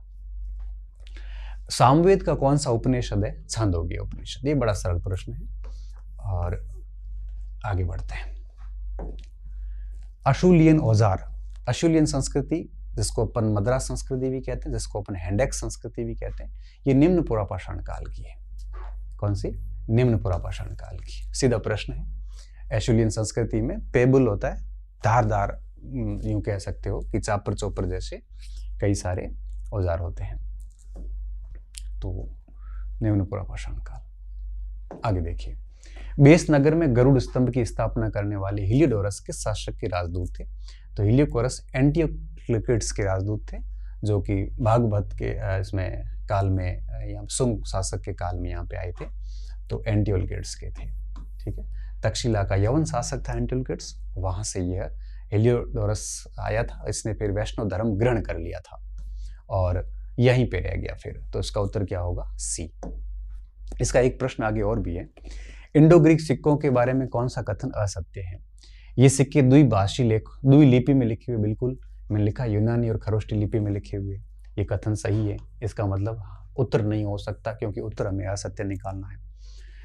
इनके सिक्कों पर सांचों में डाले गए थे, बिल्कुल अपने यही लाइन लिखी है, सांचों में डाले गए थे, तो ये भी उत्तर नहीं हो सकता। इनके सिक्कों पर शासकों का नाम अंकित किया गया, ये भी हमने लिखा है कि राजाओं की उपाधियां वगैरह सारे नाम लिखी हुए, शासकों की आकृतियां तक लिखी हुई है, ये भी उत्तर नहीं हो सकता। पीछे क्या बच गया, बी, कि इनके सभी सिक्कों पर पंच निगम का उल्लेख है, सभी सिक्कों पे नहीं है। तो बी उत्तर है इसका, जो कि बिल्कुल ये डेमेंट्रियस में मैंने पढ़ाया था इसको आपको। वैदिक कालीन कुछ नाम हैं सुमिलित करने हैं, जैसे कुलाल कहते थे मृदभांड बनाने वाले को, तो मेरा उत्तर यही निकल गया था। और वाप्ता कहते थे नाई को, तो ये आप देख लो कि बी का 3 और सी का 1, तो उत्तर क्या बैठ गया आपके, ए बैठ गया। ठीक है, इसमें आपके आराम से उत्तर बैठ रहा है। हाँ, बी का 3, सी का 1। ठीक है, जैन धर्म में असत्य कथन की पहचान कीजिए। ठीक है, ये थोड़ा सा विवादित हो सकता है। कैसे? ज्ञात्रक क्षत्रिय थे, ये बात तो सही है, इसका उत्तर ये हो नहीं सकता, पहली बात। अब बाकी के तीनों विवादित है। कैसे विवादित है, मैं एक एक के बारे में बताता हूँ। जैन धर्म में ईश्वर की मान्यता नहीं थी। देखो यहाँ पे मैं एक स्पष्ट बताना चाहूंगा, जैन धर्म ये कहता है कि ईश्वर तो है मगर जिन से नीचे है। जैन धर्म कहता है कि ईश्वर तो है मगर सृष्टि के निर्माण में उसका कोई योगदान नहीं है। अर्थात जैन धर्म के अनुसार ईश्वर तो है मगर ईश्वर एक पुरुष जैसा, एक मनुष्य जैसा है, ईश्वर इससे अधिक कुछ नहीं है। हम जिस ईश्वर को जिस रूप में देखते हैं वैसा ईश्वर नहीं है। मतलब ये कथन सही है, उत्तर नहीं हो सकता। ठीक है, अब आता है दूसरा बिंदु। जैन धर्म में निर्वाण जीवन का अंतिम लक्ष्य है। जैन धर्म के अंदर केवल ज्ञान अंतिम लक्ष्य होता है और मोक्ष अंतिम लक्ष्य होता है, जिसको निर्वाण के इर्द गिर्द देखा जाता है। तीसरा ऑप्शन, महावीर स्वामी के अनुयायियों को निर्गंथ कहते थे। निर्गंथ कहते थे पार्श्वनाथ के अनुयायियों को। और मैं आपको बताऊं, महावीर स्वामी खुद एक बड़े निर्ग्रंथी थे। ठीक है, इस हिसाब से उसका उत्तर क्या होगा, सी, मेरे हिसाब से। देखो मैं मेरे हिसाब से सी मान रहा हूं, हो सकता है कि इसको कोई आपके बी भी कहें। क्यों?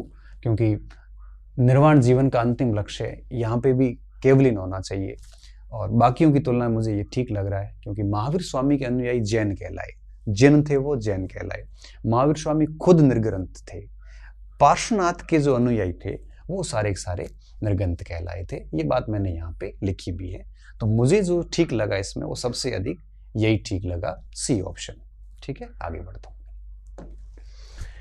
बौद्ध संघ से किसका संबंध नहीं था? तो आपको पता है कि उपोषथ, पावरना, वर्षावास ये सब बौद्ध संघ के थे।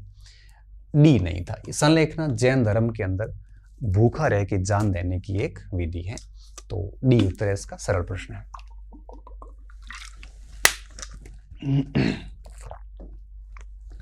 दशपुर में गुप्तकालीन सूर्य मंदिर का निर्माण किस श्रेणी के द्वारा करवाया गया था? लाट प्रदेश से विस्थापित होकर आई तंतुवाय श्रेणी ने मंदसौर दशपुर में सूर्य मंदिर का निर्माण करवाया था। अच्छा, ओके, तंतुवाय श्रेणी का मंदिर था दशपुर के अंदर, ये लिखा हुआ देखो, मंदसौर अभिलेख है और दशपुर के अंदर एमपी में है ये, और स्पष्ट लिखा है तंतुवाय श्रेणी द्वारा इसका किया गया था निर्माण। ठीक है, ये मंदसौर अभिलेख की बात है। और इसके बारे में ये भी कहा जाता है कि दुनिया का सबसे पहला एडवर्टाइजमेंट यही था, सबसे पहला प्रचार यहाँ किया गया था कि इस मंदिर के बाहर जो लेख लिखा हुआ उस लेख में इस श्रेणी का नाम लिखा हुआ है। तो ये एक प्रकार की मार्केटिंग थी उस समय की। गुप्तकालीन सिक्कों के बारे में कौन सा कथन असत्य है?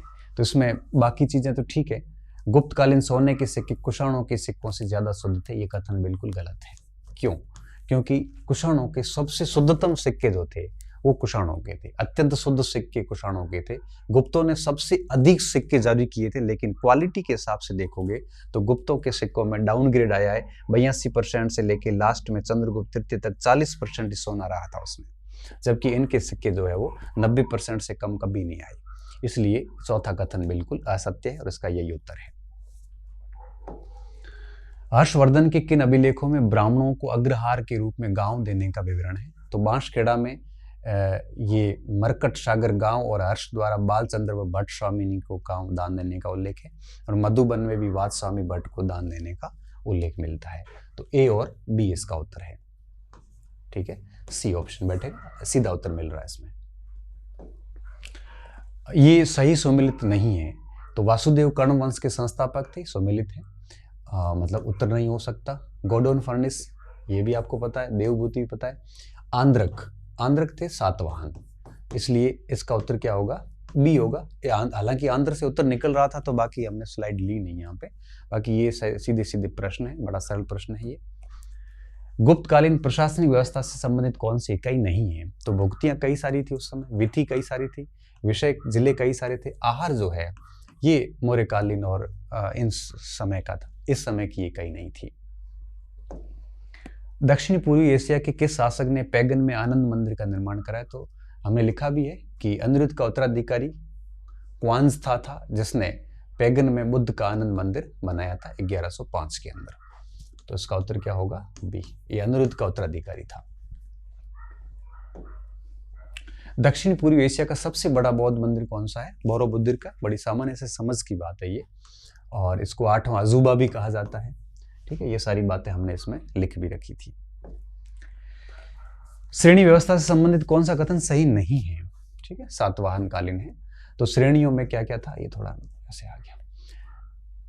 श्रेणियों के व्यापारिक नियम श्रेणीबद्ध कहलाते थे, नहीं, श्रेणी धर्म कहलाते थे। क्या कहलाते थे? श्रेणी धर्म कहलाते थे। यही उत्तर मिल गया आपको। तो इसका उत्तर क्या होगा? ए। ये बैंक का कार्य करती थी, बिल्कुल लिखा हमने, बैंकिंग कार्य करती थी। ये प्रधान इसका एक श्रेष्ठी होता था, बिल्कुल महाश्रेष्ठी इसका प्रधान होता था। इसका कार्यालय निगम सभा कहलाता था। इसका कार्यालय जो है आपके कुलिक निगम, इसका ये बिल्कुल यहाँ लिखा हुआ भी है निगम सभा, ये ऊपर पट्टी आ गई। तो कुल मिला के बात ये है कि ये इसका उत्तर है, बाकी तीनों बातें सही है। ये वैसे डिलीट हो जाएगा क्योंकि इसके बारे में प्रश्न नहीं लिखा कि किसकी बात की जा रही है यहाँ पे। ठीक है, फिर भी ये वृद्धेश्वर मंदिर की बात है, तो राजेंद्र प्रथम की जगह ये है राजराज प्रथम हो जाएगा। ठीक है, हालांकि प्रश्न पूरा नहीं है, डिलीट होगा ये, क्योंकि प्रश्न ही नहीं है कि कौन सा कथन गलत है, किसके बारे में, कि इसी राजेंद्र प्रथम ने बनाया, किसे। तो थोड़ा सा ऊपर लिख लेते ना मंदिर का नाम तो दिक्कत नहीं आती। इंग्लिश में भी नहीं था, मैंने देखा था, फिर भी माना तो ए मान लेंगे इसका। कौन सा कथन असत्य है? मथुरा कला में बुद्ध की मूर्तियां यथार्थवादी थी? नहीं, मथुरा कला आदर्शवादी था और गांधार शैली यथार्थवादी थी। मतलब ये भी गलत है और ये भी गलत है। और बामियान, पुष्कलावती, कपिशा, तक्षशिला, स्वात, बल्ख, नगरहार इत्यादि इसके प्रमुख केंद्र थे। तो बामियान बिल्कुल प्रमुख केंद्र था। उत्तर क्या होगा? बी। मतलब केवल 2 कथन जो है वो बिल्कुल इसमें सही है। निम्नलिखित में से कौन सा कथन शुंगकालीन धार्मिक अवस्था के संबंध में गलत है? बड़ा मस्त प्रश्न था और एकदम नया सा प्रश्न था। हेलियोडोरस ने भागवत धर्म ग्रहण किया, ये बात बिल्कुल सही है, हमें तो गलत पहचानना है। भागवत धर्म का उदय शुंग काल के अंदर ही हुआ था, ये बात भी ठीक है। इस समय पौराणिक संप्रदाय अस्तित्व में आने शुरू हो गए थे। इस काल में पंचवीरों की मूर्ति स्थापना के प्रमाण प्राप्त होते हैं, बिल्कुल। मथुरा में मोरा अभिलेख से ज्ञात भी होता है कि तोसा नामक महिला ने पंचवृष्ण वीरों की मूर्तियां मंदिर में स्थापित की थी। गरुड़ स्तंभ लेख के अनुसार दम, भक्ति, प्रमदा नहीं, दम, त्याग और प्रमदा से स्वर्ग, ये मैंने लिखा है, दम, त्याग और प्रमदा। दम, त्याग होना चाहिए और प्रमदा। तो इसका मतलब ये भक्ति पॉइंट गलत है और सॉरी, इसका उत्तर क्या होगा? ए। बड़ा सूक्ष्म सी गलती करवाई है, बहुत सूक्ष्म सी गलती है यहाँ पे। तो कौन सा कथन गलत है? पहला ही कथन गलत है, यहाँ पे ये लिखा हुआ भी है। मदुरई के तमिल कवियों के संगम काल की समुन्नत स्थिति का सर्वप्रथम विवरण किसने किया? इरैयनार अगपुरल ने किया था। डी उत्तर होगा इसका, इरैयनार अगपुरल ने तीनों संगम की हमें जानकारी है वो उपलब्ध करवाई है। कश्मीर के प्रसिद्ध सूर्य मार्तंड मंदिर, ये मुझे लगता है क्षेत्रीय कलाओं से प्रश्न आया, हमने पढ़ा नहीं उसको। ललित आदित्य मुक्ता पिंड इसका उत्तर है वैसे, डी। पूर्व मध्यकालीन सहजयान संप्रदाय से, हालांकि मैंने पढ़ाया था, इससे उत्तर निकल नहीं रहा है, बहुत ही लिमिटेड पढ़ाया था। और हाँ, ये है कि इसका उत्तर जो है ना, इससे निकल जाता है कि इन्होंने कहा था कि योग पर बल देने से हमें मोक्ष मिल जाता है, और यहीं से ये गलत हो जाता है कि संसार को त्यागे बिना जीवन की मुक्ति संभव नहीं। कथन गलत है। क्यों? क्योंकि संसार में रहते हुए योग साधना के द्वारा आप प्राप्त कर सकते हो, थोड़ा सा दिमाग लगाने से हो जाता है उसका उत्तर, ठीक है। बाकी ये वज्रयान के खिलाफ उत्पन्न हुआ था और पूर्वी भारत में उत्पन्न हुआ था, ये बात भी ठीक है। तो इसका उत्तर क्या होगा? डी। ठीक है, आगे बढ़ते हैं। बस 35 प्रश्न थे प्राचीन भारत के अंदर। 35 में से हम ये जो सहजयान था इसको निकाल के 30 प्रश्न रहते हैं, और मैं सेटिस्फाई हूँ, काफ़ी ठीक है। 2-3 प्रश्न मुझे लगता है थोड़ा आउट सिलेबस थे शायद, या फिर मेरी पहुंच से बात है, या मुझे मिले नहीं, जो भी था। 14 अत्यंत कठिन थे, 11 मध्यम स्तर के थे, 10 सामान्य स्तर के थे, 8 नए प्रश्न थे, 27 रिपीटेड प्रश्न थे इसमें। अब आप ये मत कहना सर आपने कैसे अंदाजा लगाया, क्योंकि हमने पुराने प्रश्न ऑलमोस्ट सारे पढ़ रखे हैं, तो हमें आइडिया रहता है कि नया कौन सा प्रश्न बना है। तो ये अनुमानित आंकड़ा है। कठिनता का लेवल हमने कैसे तय कर दिया?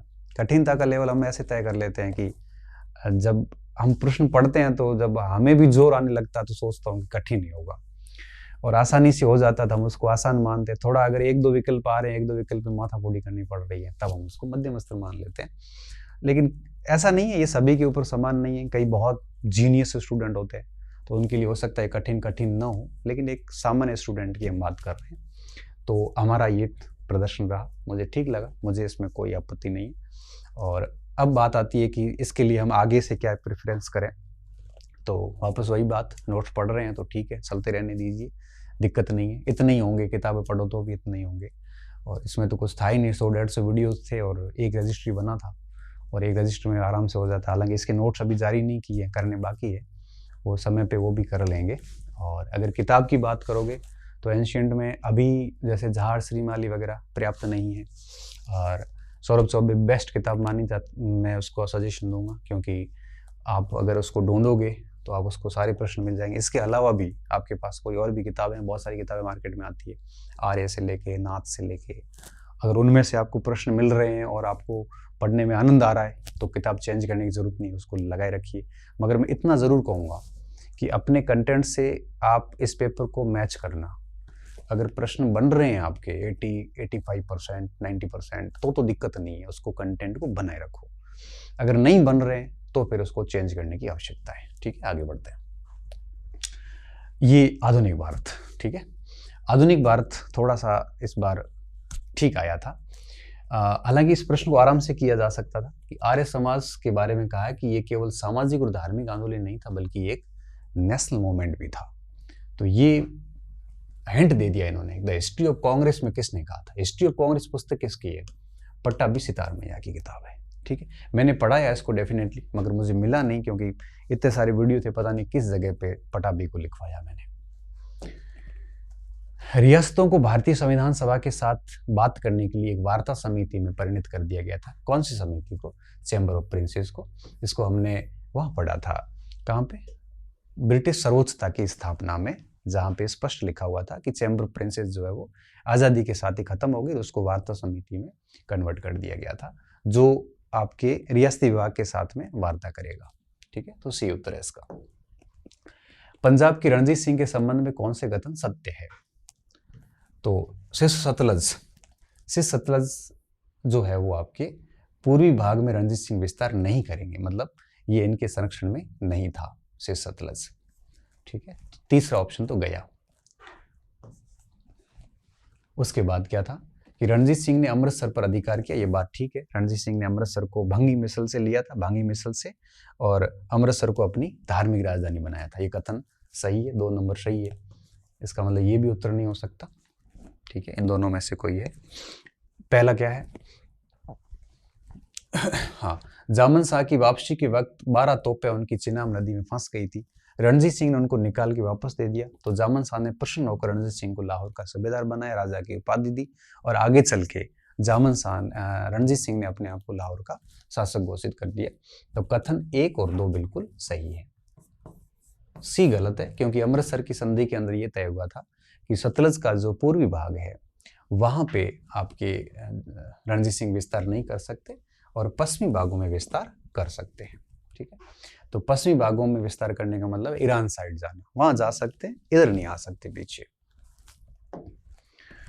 1765 में आंतरिक व्यापार के नियंत्रण को विनियमित और नियमित करने के लिए ईस्ट इंडिया कंपनी द्वारा बंगाल में कौन सी वस्तु शामिल नहीं की गई थी? हमने लिखा था कि क्लाइव ने एसओटी का 1765 में गठन किया। उसमें लिखा था कि तंबाकू, पान सुपारी तथा नमक पर एसओटी का एकाधिकार स्थापित किया गया। तंबाकू, पान सुपारी और नमक, पीछे क्या बचा? शक्कर। उत्तर क्या होगा? बी, शक्कर इसमें शामिल नहीं थी। हैदर अली तथा अंग्रेजों के मध्य पोर्टानोवा, पोलिलूर और सोलिंगूर के युद्ध हुए थे। पोर्टलोवा, ये मल्लावल्ली का युद्ध इसमें नहीं हुआ था। ठीक है, आगे बढ़ते हैं। ये 1781 की बात है।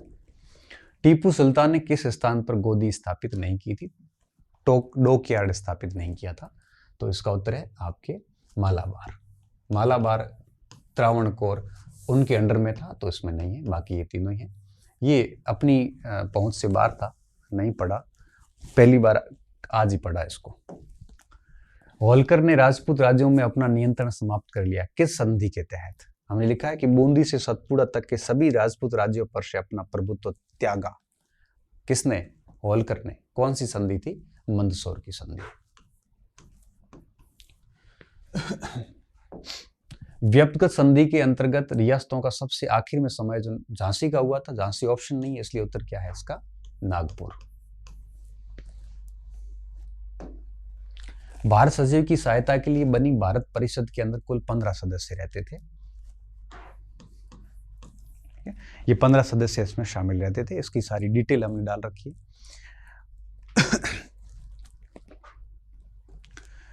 किस अधिनियम के द्वारा कलकत्ता में सर्वोच्च न्यायालय की स्थापना की गई? ये बड़ा सरल प्रश्न था। सर्वोच्च न्यायालय की स्थापना रेगुलेटिंग एक्ट के द्वारा की गई थी। बंगाल के उस गवर्नर जनरल का नाम बताइए जिसने राजकोष को मुर्शिदाबाद से कलकत्ता स्थानांतरित किया था? Warren Hastings. बंगाल का नवाब बनने से पूर्व मीर कासिम किस स्थान का फौजदार था? रंगपुर और पूर्णिया का। लगभग 20 साल तक रहा था, 2 डिकेड यहां पे रहा था ये। सर हारकोर्ट बटलर समिति का संबंध था रियासतों से। ठीक है, तो भारतीय रियासतों के साथ में ब्रिटिश सर्वोच्चता के संबंध कैसे होने चाहिए? ये बटलर समिति थी 1927 की। हारकोर्ट बटलर थे, 3 अन्य सदस्य थे इसमें। सिडनी पील था, सिरिल होल्सबर्ग्स थे इसमें। तो ये डी ऑप्शन इसका उत्तर है। 1857 की क्रांति में बरेली में नेतृत्व करने वाला व्यक्ति कौन था? खान बहादुर खान और बख्त खान। सीधा प्रश्न था, सरल प्रश्न था। कौन सा कथन गलत है, पहचानिए। ठीक है, गलत इसमें सीधा सा पिट्स इंडिया एक्ट है, क्योंकि 1873 में भारत का गवर्नर जनरल का पद अस्तित्व में, यह बात बिल्कुल सही है। ठीक है, लेकिन हमें क्या पहचाननी है, गलत। 1919 के भारत शासन अधिनियम के अंदर केंद्र में द्विसदनात्मक व्यवस्था स्थापित की गई, ये बात भी बिल्कुल ठीक है। रेगुलेटिंग एक्ट के द्वारा सर्वोच्च न्यायालय स्थापित किया, ये बात भी बिल्कुल ठीक है। लेकिन 1833 के चार्टर के द्वारा कंपनी का भारत में सभी प्रकार का व्यापार समाप्त कर दिया गया था। 13 के अंदर चीन के साथ चाय के व्यापार को छोड़ा था और 33 में सारा समाप्त किया था। तो इसका उत्तर क्या होगा, डी। तो ये बात हमने यहाँ पे स्क्रीनशॉट में डाली है। गृह प्रभार में जो होम चार्जेस थे, जो आपके पैसा भारत से बाहर जाता था, उसमें कौन सी मद शामिल नहीं थी। देखिए, मैंने बहुत स्पष्ट लिखा था कि होम चार्जेज में क्या क्या था। 3 चार्जेज लिखे थे मैंने। होम चार्जेज में लिखा है कि लंदन स्थित इंडिया हाउस के समग्र खर्चे, लंदन स्थित इंडिया हाउस के समग्र खर्चे, ये शामिल था। दूसरा, सैन्य और नागरिक शुल्क जितने भी थे, सैनिक और असैनिक व्यय सारे के सारे, ये भी था। और भारत सचिव के खर्चे, यूरोपियन अधिकारियों के खर्चे और भार वहन जितना भी था वो सारे खर्चे। मगर विदेशी बैंक, इंश्योरेंस और नेविगेशन कंपनियां, नौ परिवहन कंपनियां जो थी, ये अलग मद थी, ये होम चार्जेस में शामिल नहीं थी। मतलब डी बार करो इसका उत्तर क्या बचेगा, सी। ए, बी और सी। डी धन निष्कासन का हिस्सा तो था मगर होम चार्जेस में नहीं था। इसने क्या पूछा है, होम चार्जेस का पूछा है। तो होम चार्जेस में इसके साथ में ये सारी चीजें और भी थी। ठीक है, 1881 में केशव चंद्र सेन निम्न में से किस नए धर्म की स्थापना की थी। तो ये आता है 1865-81 के अंदर केशव चंद्र सेन ने नव विधान, न्यू डिस्पोसेशनल गठित किया था। तो ये नवो विधान आता है, ठीक है, जो ईसाई मिशनरियों के बहुत करीब था। ये 1908 में किस समाचार पत्र पर उन प्रकाशित लेखों के लिए राजद्रोह के आरोप में मुकदमा चला था। अच्छा, ये पीपीटी गलत लेके आ गया। बाकी ये दिक्कत थी नहीं इसमें, क्योंकि ये केसरी का है और केसरी में आपको पता, तिलक को इसके ऊपर सजा दी थी और तिलक को आपके उसमें मांडले जेल के अंदर भेज दिए गए थे। तो केसरी उत्तर है इसका, और मैं इसको पेपर एक्ट लेके आ गया, सॉरी, ये पीपीटी अलग है। ये तिलक के अंदर मैंने पढ़ा रखा है, बाल गंगाधर तिलक वाले चैप्टर के अंदर बहुत अच्छी तरीके से पढ़ा रखा है इसमें, क्योंकि 1908 में क्रांतिकारी गतिविधियां शुरू हुई थी और उन्हीं गतिविधियों के दौरान 1908 के केसरी के जो लेख थे उनके बेस पे तिलक को सजा सुनाई गई थी। तो इसका ए उत्तर है। मैं इसको ये सोच के बैठा था, 1908 के न्यूज़पेपर एक्ट को पहले दिमाग में लाया था। दिल्ली षड्यंत्र मुकदमे में किसको फांसी दी गई थी। दिल्ली लाहौर षड्यंत्र 1915 में हुआ था, जिसके अंदर आपको पता है कि अवध बिहारी, अमीर चंद, बाल मुकुंद, ठीक है, और बसंत कुमार विश्वास, इनको है वो फांसी दी गई थी। बलराज नहीं था। ए, बी और डी। उत्तर क्या बैठेगा, डी ऑप्शन बैठेगा। अच्छा प्रश्न था ये। इल्बर्ट बिल के विरोध का मुख्य कारण क्या था। इल्बर्ट बिल क्या कहता था कि अंग्रेजों के मुकदमे भारतीय जज सुन सकते हैं। इस बराबरी को अंग्रेज सहन नहीं कर पा रहे थे। तो इसमें भारतीय और यूरोपियनों के साथ समानता की बात थी जो इनको अस्वीकार्य थी। तो इसका उत्तर क्या होगा, ए। ये नया प्रश्न है, हमने पढ़ा नहीं। ये बंगाल में सैनिक विद्रोह के केंद्र कौन से थे। अनुमान तो यही है, सभी होंगे, क्योंकि बैरकपुर में तो था ही, खैर ढाका में भी था। अब चटगांव, जलपाईगुड़ी पीछे थोड़ी रहेंगे। तो ABCD चारों। समाचार पत्रों पर नियंत्रण स्थापित करने के लिए प्रेस कमेटियों का कड़ा विरोध कांग्रेस के अमरावती अधिवेशन में किया गया, ठीक है। हालांकि मैंने नहीं पढ़ा, ना कभी पढ़ाया, मगर आज जब इसे प्रश्न आया तो मैं कांग्रेस की वेबसाइट चेक कर रहा था, तो कांग्रेस की वेबसाइट के ऑफिशियल से मुझे अमरावती का उत्तर प्राप्त हुआ। तो इसका उत्तर है बी। DK कर्वे ने प्रथम महिला विश्वविद्यालय की स्थापना की थी बंबई के अंदर।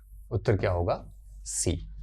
बहुत सारा कुछ लिखा है इसमें। DK कर्वे की आत्मकथा लुकिंग बैक 1936 में आई थी। इनकी मराठी आत्मकथा आत्मवृत्ति थी।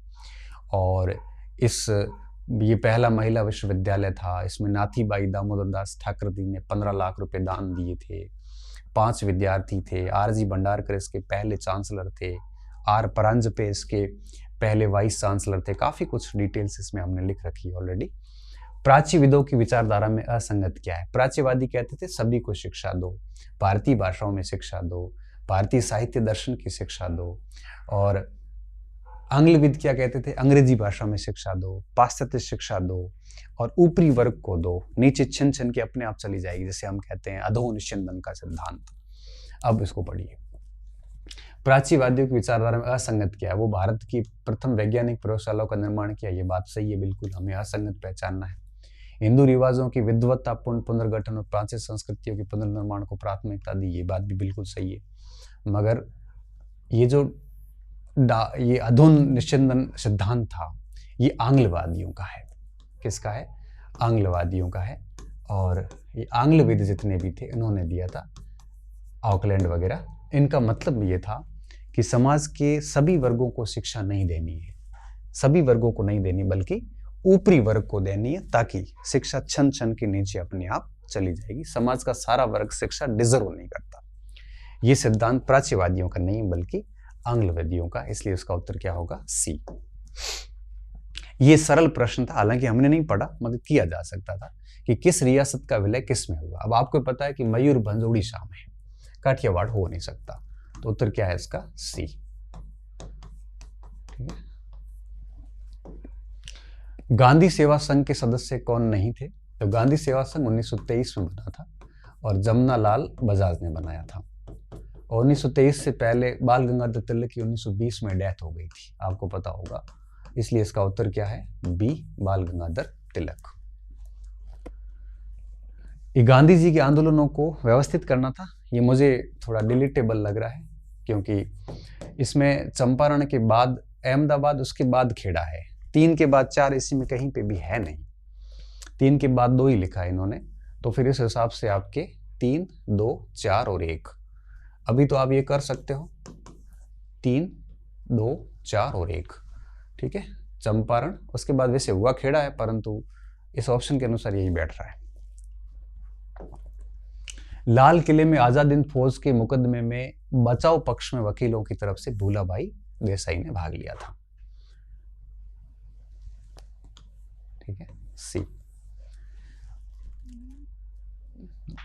हालांकि सारे ही थे, लेकिन नेतृत्व किसका था? भूलाभाई देसाई का। और राष्ट्रीय कांग्रेस के 1923 के विशेष सत्र में निर्वाचित होने वाले अध्यक्ष कौन थे? अबुल कलाम आजाद।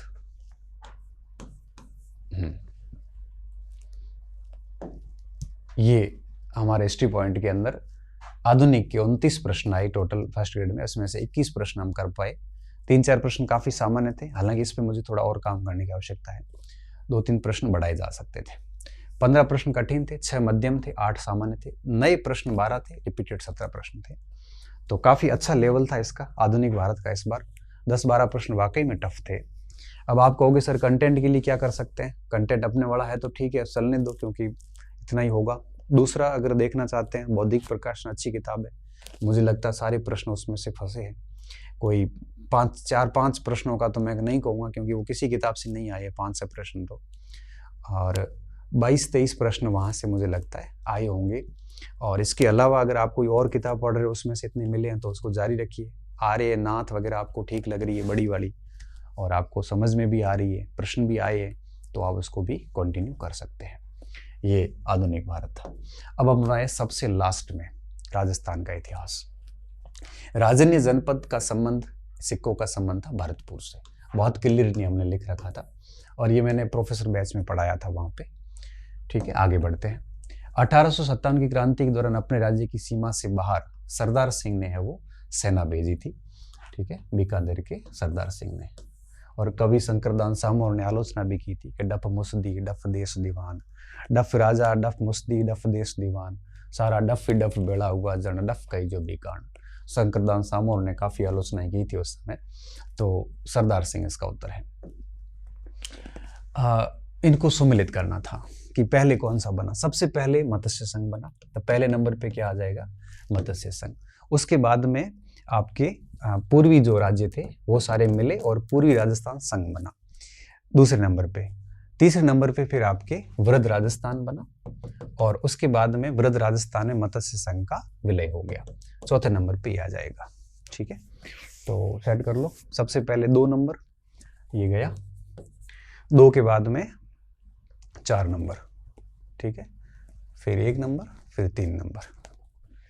यही है मत्स्य संघ, फिर राजस्थान संघ दूसरे नंबर पे, फिर वृत्त राजस्थान, मत्स्य संघ 2 नंबर पे आ गया, फिर 4 नंबर। क्लियर? तो उत्तर क्या होगा? सी। हाँ, केसरी सिंह बार्ट द्वारा खोले गए जोधपुर छात्रावास के वार्डन थे सोमदत्त लहरी। इनको हमें प्यारेलाल केस में पढ़ना था लेकिन पढ़ नहीं पाए। जयपुर नगर निर्माण के साक्ष्य के रूप में बुद्धि विलास, क्योंकि संस्कृति का हिस्सा मैं पढ़ाता नहीं हूँ, ये बाबूदान जी पढ़ाते हैं, तो उनकी मैं गारंटी नहीं ले सकता। ठीक है, जयपुर रियासत के उनियारा की चित्रशैली, देखो ये हैंडराइटिंग मेरी नहीं है, किस शैली से अभिलक्षण पाए गए? हाड़ौती शैली से, कोटा और बूंदी शैली से। चित्तौड़गढ़ की कालिका माता, देखो कालिका माता जो है बेसिकली सूर्य मंदिर है, और ये सूर्य मंदिर 713 ईस्वी का है। कब का है? 713 का है चित्तौड़गढ़ का सूर्य मंदिर। ये मान मोरी का बनाया हुआ है। ठीक है, तो ये 713 मतलब 8वीं शताब्दी का मंदिर है। हमारी गलती यहाँ पे ये रही कि हमने चित्तौड़गढ़ का सूर्य मंदिर लिखा, इसका यहाँ काली का मंदिर नहीं लिखा। अगर किसी बच्चे ने पढ़ रखा है तो उत्तर हो जाएगा, अदरवाइज नहीं हो पाएगा। बावड़ियों का निर्माण और उसको सुमिलित करना था। देखो इसमें टेस्ट सीरीज में हमारा एक प्रश्न था दिया हुआ, तो इसमें आप देखिए कि इसमें 4 बावड़ियां दी हुई है। अब आप इसको देखोगे तो त्रिमुखी बावड़ी रानी रामरस दे ने बनाई थी, तो त्रिमुखी रानी रामरस दे, ए का 1 हो गया, तो इसका सीधा उत्तर निकल गया था। तो ये इसके हिसाब से किया जा सकता, तो बाकी बावड़ी हमने पढ़ाई नहीं थी, तो फिर आने का कोई संभावना ही नहीं थी। ताम्र पाषाण से संबंधित कौन सा नहीं है आपको पता है? बैराट लौह पाषाण कालीन है, हमने पढ़ रखा था, लौह कालीन सभ्यता मानी जाती है। बाकी तीनों ये ताम्र कालीन है। यहाँ पे कालीबंगा किसके लिए प्रसिद्ध है? ये सारी बातें यहाँ लिखी हुई है। जुते हुए खेत, किलाबंद, गढ़, अग्निवेदिका, तीनों के लिए है, 1, 2 और 3। ठीक है, बाट यहाँ पे आपके पक्की मिट्टी के मिले हैं, तांबे के नहीं है, तो सी उत्तर इसका बैठ जाएगा। अपर पुरा पाषाण, अपर पुरा पाषाण काल में हमने लिखा है बुड्ढा पुष्कर, बहुत अच्छे से लिख रखा है, तो इसका उत्तर ये बैठ जाता है। ईशान भट्ट का संबंध है चाटसू से। ठीक है, चाटसू की गुहिल शाखा से संबंधित है, भरतरी के बेटे थे ये। किस कछुआ शासक ने मीणाओं से आमेर का अधिग्रहण कर अपने साम्राज्य में मिलाया? तो वो आपके कौंकल देव थे, इसको कौंकल लिखा हुआ है, दुल्हा राय के पोते थे। हिंदूवाट का युद्ध मैंने आपको हमीर देव चौहान में पढ़ाया था। हिंदूवात घाटी के अंदर जो युद्ध हुआ था रणथंभौर के अंदर अलाउद्दीन के अभियान के समय, तो डी इसका उत्तर है। कानरदेव प्रबंध के अनुसार विश्वासघाती दहिया सेजवाल विक्रम का वध उसकी पत्नी हीरा दे ने करवाया था। ठीक है, सी। किन अभिलेखों में प्रतिहारों को गुर्जर नाम से संबोधित किया? चारों में किया गया है।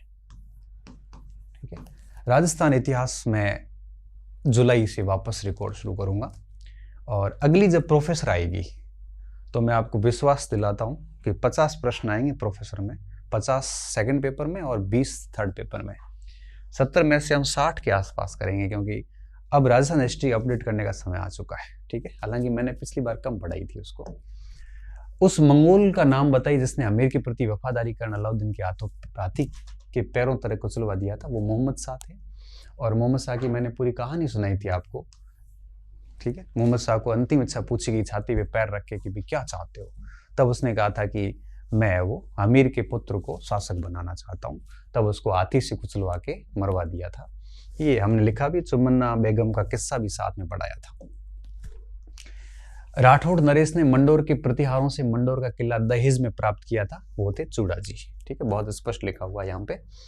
ये बाबूदान जी ने पढ़ाए, मैंने नहीं पढ़ाए। इतिहास संस्कृति और राजवंश के टॉपिक उन्हीं के पढ़ाए हुए, मैंने केवल आधुनिक राजस्थान और सभ्यताएं पढ़ाई थी। इस बार मैं पूरा ही पढ़ाऊंगा संस्कृति के अलावा। शामिल के युद्ध के पश्चात कौन गए थे जोधपुर खवास खान और ईसा खान गए थे।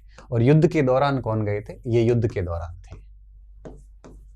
और खवास खान को आपको पता है कि जोधपुर का ये प्रशासक भी आगे जाके नियुक्त कर लिया था। तो खवास खान और ईसा खान उत्तर होगा इसका। महाराणा प्रताप के मुख्य प्रधान के रूप में भामाशाह की नियुक्ति किसे हटाकर की गई थी? रामा की। अजमेर क्षेत्र में किस शक छात्र के सिक्के मिले? अभी इन्हीं दिनों ये प्रश्न रिपीट हुआ है। थोड़े दिनों पहले ये प्रश्न आया था नहपान का, कि नहपान के सिक्के सिंधु, सौराष्ट्र और अजमेर से प्राप्त हुए हैं। ये किसान नेता है। दुधवा खारा में आपको पता है कि दुधवा खारा में थे हनुमान सिंह। ये नानक की भील थे डाबी घटना में। राय सिंह नगर में थे बीरबल चौधरी, ठीक है। और उदासर में थे जीवन चौधरी। और हनुमान सिंह चौधरी थे दुधवा खारा में, ठीक है। ये दुधवा खारा लिखा हुआ है इसमें, हनुमान सिंह, राय सिंह नगर बीरबल चौधरी, और ये उदासर के अंदर जीवन चौधरी, और डाबी में नानक भील। तो 2, 4, 3, 1 ये सरल सवाल माना जाता है। राजस्थान के इतिहास को देखते हैं तो ये प्रश्न बहुत अधिक कठिन नहीं है। भरतपुर के ब्रिटिश पॉलिटिकल एजेंट पीए मॉरिसन थे, ठीक है। कौन थे? मॉरिसन थे। ये भी सरल प्रश्न है। देवली सैनिक छावनी, ये पता नहीं हमारी नजरों से कैसे चूक गया था, पढ़ा नहीं हमने। 1855 में स्थापित हुई थी। महाराजा जसवंत सिंह के संबंध में कौन से कथन सही है? चुनिए। जसवंत सिंह का कार्यकाल 1838 से शुरू होता है, इन्होंने 28 से शुरू करवाया। ये कथन गलत हो गया है। ये सत्य है, तो ये हो नहीं सकता, ये हो नहीं सकता। अब दूसरा क्या है? धर्मत के युद्ध में इसे औरंगजेब के हाथों पराजय का सामना करना पड़ा। धर्मत के युद्ध में औरंगजेब और मुराद की सेना थी, सामने कासिम के नेतृत्व वाली शाही सेना थी, जिसमें जसवंत सिंह, कासिम खान, मुकुंद सिंह हाड़ा और सुजान सिंह थे। और जसवंत सिंह पराजित हुए थे, तो औरंगजेब के हाथों इनको सामना करना पड़ा था। ये कथन सही है। और 1659 में गुजरात का सूबेदार बनाया, ये बात भी सही है। तो ए गलत है, बी और सी सत्य है। ये उसका डी उत्तर होगा, ठीक है। ए असत्य है, किंतु बी व सी सत्य है। देवगढ़ और नागपुर किले जो कि गोलकुंडा बीजापुर में आते थे, उसकी विजय के बाद शाहजहां ने मिर्जा राजा जय सिंह को चाकसुर अजमेर के क्षेत्र दिए थे, ठीक है। सी। राजस्थान की साहित्य में गोरे कालों का युद्ध कहा जाता चेलावास के युद्ध को, ठीक है। मैक मौसन को फिर यहीं काटा गया था। ये सरल प्रश्न है। किस राजपूत शासक को अकबर द्वारा मिर्जा बंधुओं के विद्रोह को दबाने के लिए मालवा भेजा गया था? राय सिंह को भेजा गया था, बीकानेर के राय सिंह को। सरनाल का युद्ध जो है वो, सरनाल का युद्ध में मिर्जा को मान सिंह ने पराजित किया था। ये उस समय युवराज मान सिंह थे, राजा नहीं बने थे, ठीक है। लिखा हुआ भी हमारे। मुगल सम्राट अकबर के शासन काल में केवल 2 लोगों को 7000 का मनसब था, एक मिर्जा मान सिंह को और एक अजीज कोका को। 1 और 3, एक तो हम लेके आ गए थे पीपीटी, एक हम रह गए। ये 30 में से 23 प्रश्न राजस्थान के यहाँ से आए। यहाँ पे और अच्छा करने की गुंजाइश है, जो मैं अभी अपडेट करूंगा जुलाई में इसको। तो 12 प्रश्न कठिन थे, 12 मध्यम स्तर के थे, 6 सामान्य प्रश्न थे, 9 प्रश्न बिल्कुल नए आए थे, और 21 प्रश्न आपके रिपीटेड थे यहाँ पे। और राजस्थान का कंटेंट कंटिन्यू बढ़िया बड़ा अच्छा पूछा जा रहा लगातार। आप इसके लिए हुकमचंद जैन हिंदी ग्रंथ अकादमी की किताब जो नारायण माली की हुकमचंद जैन की आती है वो पढ़ सकते हैं। आधुनिक का पूरा पेपर आरपी व्यास से आ रहा है, पूरा पेपर आरपी व्यास से आ रहा है। आरपी व्यास को पढ़ लो, और एक आपके एचसी जैन, हुकमचंद जैन और नारायण माली की जो हिंदी ग्रंथ अकादमी की किताब है उसमें से मोस्टली सारा पेपर फंस रहा है। और इसके अलावा कोई गाइड वगैरह देख रहे हो तो वही देखते जाओ। बाकी मुझे लगता है कि आज मैं देख रहा था तो 30 में से 24-25 प्रश्न लगभग हर किताब से आ रहे थे। तो मुझे लगता है किताबें चेंज करने की आवश्यकता नहीं है, बस चेंज करनी है तो सिर्फ माइंडसेट चेंज करना है और पढ़ने का थोड़ा तरीका चेंज करना है, बस याद करना है, इससे अधिक कुछ नहीं करना है। ये मुझे लगता है इतना करना ही पर्याप्त हो जाएगा आपके, ठीक है। अब सारा समग्र आंकड़ा करते हैं। तो 140 में से 116 प्रश्न तक हम पहुंच बना पाए हैं और 24 प्रश्न हमारी पहुंच से बाहर निकले हैं, जिसमें सबसे अधिक राजस्थान के निकले हैं। और कोशिश करेंगे कि इसका आंकड़ा आगे और कम हो, क्योंकि राजस्थान जब नया अपडेट कर दूंगा तो ये आंकड़ा जो अभी 24 प्रश्न गए ये आगे 10-15 प्रश्न तक रह जाएंगे। 56 प्रश्न काफ़ी कठिन थे और 47 प्रश्न मध्यम स्तर के थे, 37 नए थे। वो कठिन प्रश्न जो होते हैं, जैसे ये 37 के 37 बच्चा सही कर सकता है, यहाँ पे बच्चा आराम से 30-35 सही कर सकता है, 70 प्रश्न यहाँ निकल जाते हैं। इन 56 में से 28 निकालना बड़ा मुश्किल काम होता है, तो 56 का 28 इधर निकाल दो तो ये 70 और 28 100 हो गए। और 5-6 प्रश्न आप ICT के कर लो, ठीक है। तो मैं ये मानता हूँ कि इस पेपर में 106 5 कर लो, 105 से 110 का अगर प्रश्न है तो अच्छा स्कोर माना जाएगा। प्लस उधर अगर आपके 35 प्रश्न हैं तो बड़ा शानदार स्कोर है आपका। मतलब ये हुआ मेरे अनुसार 280 तक का जो आंकड़ा है फर्स्ट ग्रेड के अंदर। सीट चूंकि कम है तो 280 वाला बच्चा उम्मीद रख सकता है। अब आजकल पता चलता नहीं मेरिट का, क्योंकि कम पोस्ट में क्या पता 10-20 बच्चे ब्रिलियंट मिल जाते हैं तो मेरिट वैसे ऊपर चली जाती है। परंतु मुझे लगता है कि ये आंकड़ा काफ़ी ठीक आंकड़ा है, जैसा कि मैं एक एनालिसिस कर पा रहा हूँ, ठीक है। तो उम्मीद करता हूँ आपको ये मेरा एनालिसिस पसंद आया होगा और आप सभी ने मेरे पे भरोसा किया, हिस्ट्री पॉइंट पे भरोसा किया, उसके लिए मैं आपका बड़े तहे दिल से शुक्रगुजार हूँ। और अब 6 जुलाई को मैं A group, B group, C group, D group, E group के जो 70 प्रश्न होंगे हिस्ट्री के, उनका सोल्यूशन वीडियो 6 जुलाई के बाद डालूंगा, 6 जुलाई की शाम को डाल दूंगा। तब तक 6 ग्रुप का एक साथ हो जाएगा, ठीक है। तो ये प्रश्न थे, मेरी कोशिश थी, मैंने बच्चों से वादा किया था कि जितनी कट ऑफ रहेगी उससे हम 10-15% अधिक ही नंबर लेके आएंगे। हमने कंटेंट भी खूब दिया, समझा भी खूब था और मेरी तरफ से कोई कमी नहीं रखी मैंने। और हालांकि इतना करने के बाद में भी कई बार हमें गालियाँ भी पड़ जाती है, और कोई फ़र्क नहीं पड़ता, क्योंकि बच्चा कई बार फ्रस्ट्रेट होता है तो बोल देता है। और पढ़िए, मैं तो ये कहता हूँ कंटेंट चेंज करने के दिमाग में लाने की बजाय कोशिश ये करिए कि आपके पास में जो सामग्री है उसी को बार बार पढ़िए और भरपूर अभ्यास कीजिए। आप देखो 99% सॉरी 100% रिपीटेड थे। अब बहुत अच्छा अभ्यास होता है ना पुराने प्रश्नों से, तो इसमें से अच्छा सवाल निकल जाते हैं और यहाँ से भी 10-15 सवाल निकाले जा सकते हैं।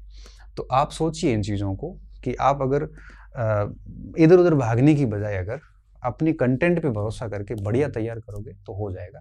बाकी देखो मार्केटिंग की दुनिया है, मैं कहूँगा 116 आए हैं तो कई लोग ये भी कहेंगे गलत है, कोई कहेगा कि ये है, कोई कहेगा मेरी किताब से सारे आए हैं। भाई किताब से सारे आ सकते हैं, किताब वाले के पास में लिमिटेशन नहीं होती, वो कितना भी लिख सकता है, वो 5000 पेज भी डाल सकता है। कोचिंग वाले टीचर बेचारे के साथ क्या दिक्कत है, वो बहुत अधिक नहीं लिखवा सकता, बहुत अधिक लिखवा दिया तो फिर वो रहेगा कि बहुत अधिक हो गया तो फिर किताब में हमारे में फ़र्क नहीं। कम करना है तो हमें तो बहुत सेलेक्टिव करना पड़ता है। फिर भी ये बहुत अच्छा आंकड़ा है और इसमें से भी अगर कोई 100+ निकल जाता है बच्चा तो मुझे लगता है कि ये इतना स्कोर बहुत अच्छा स्कोर है, ये सिलेक्शन वाला स्कोर है, मैं तो ये मानता हूँ, ठीक है। ये मेरा एक आंकलन है। आप सभी को शुभकामनाएं, आपका रिजल्ट अच्छा रहे हमेशा और ये रिजल्ट भी आपका पॉजिटिव रहे। मेरी तरफ से कोई गलती हुई है तो माफ़ करना, और मेरी तरफ से मैंने जो प्रयास करना था वो सारा कर लिया, ठीक है। और दिन में 12-1 बजे पेपर हुआ था, अब पूरे 12 घंटे हो गए खड़ा हूँ यहीं पे, घर भी नहीं गया, सारा काम करके अब मैं घर जाऊँगा। बहुत बहुत धन्यवाद विद्यार्थियों, अच्छे रहिए, मस्त रहिए और पढ़ते रहिए और इसी तरह से हिस्ट्री पॉइंट पे भरोसा बनाए रखिए।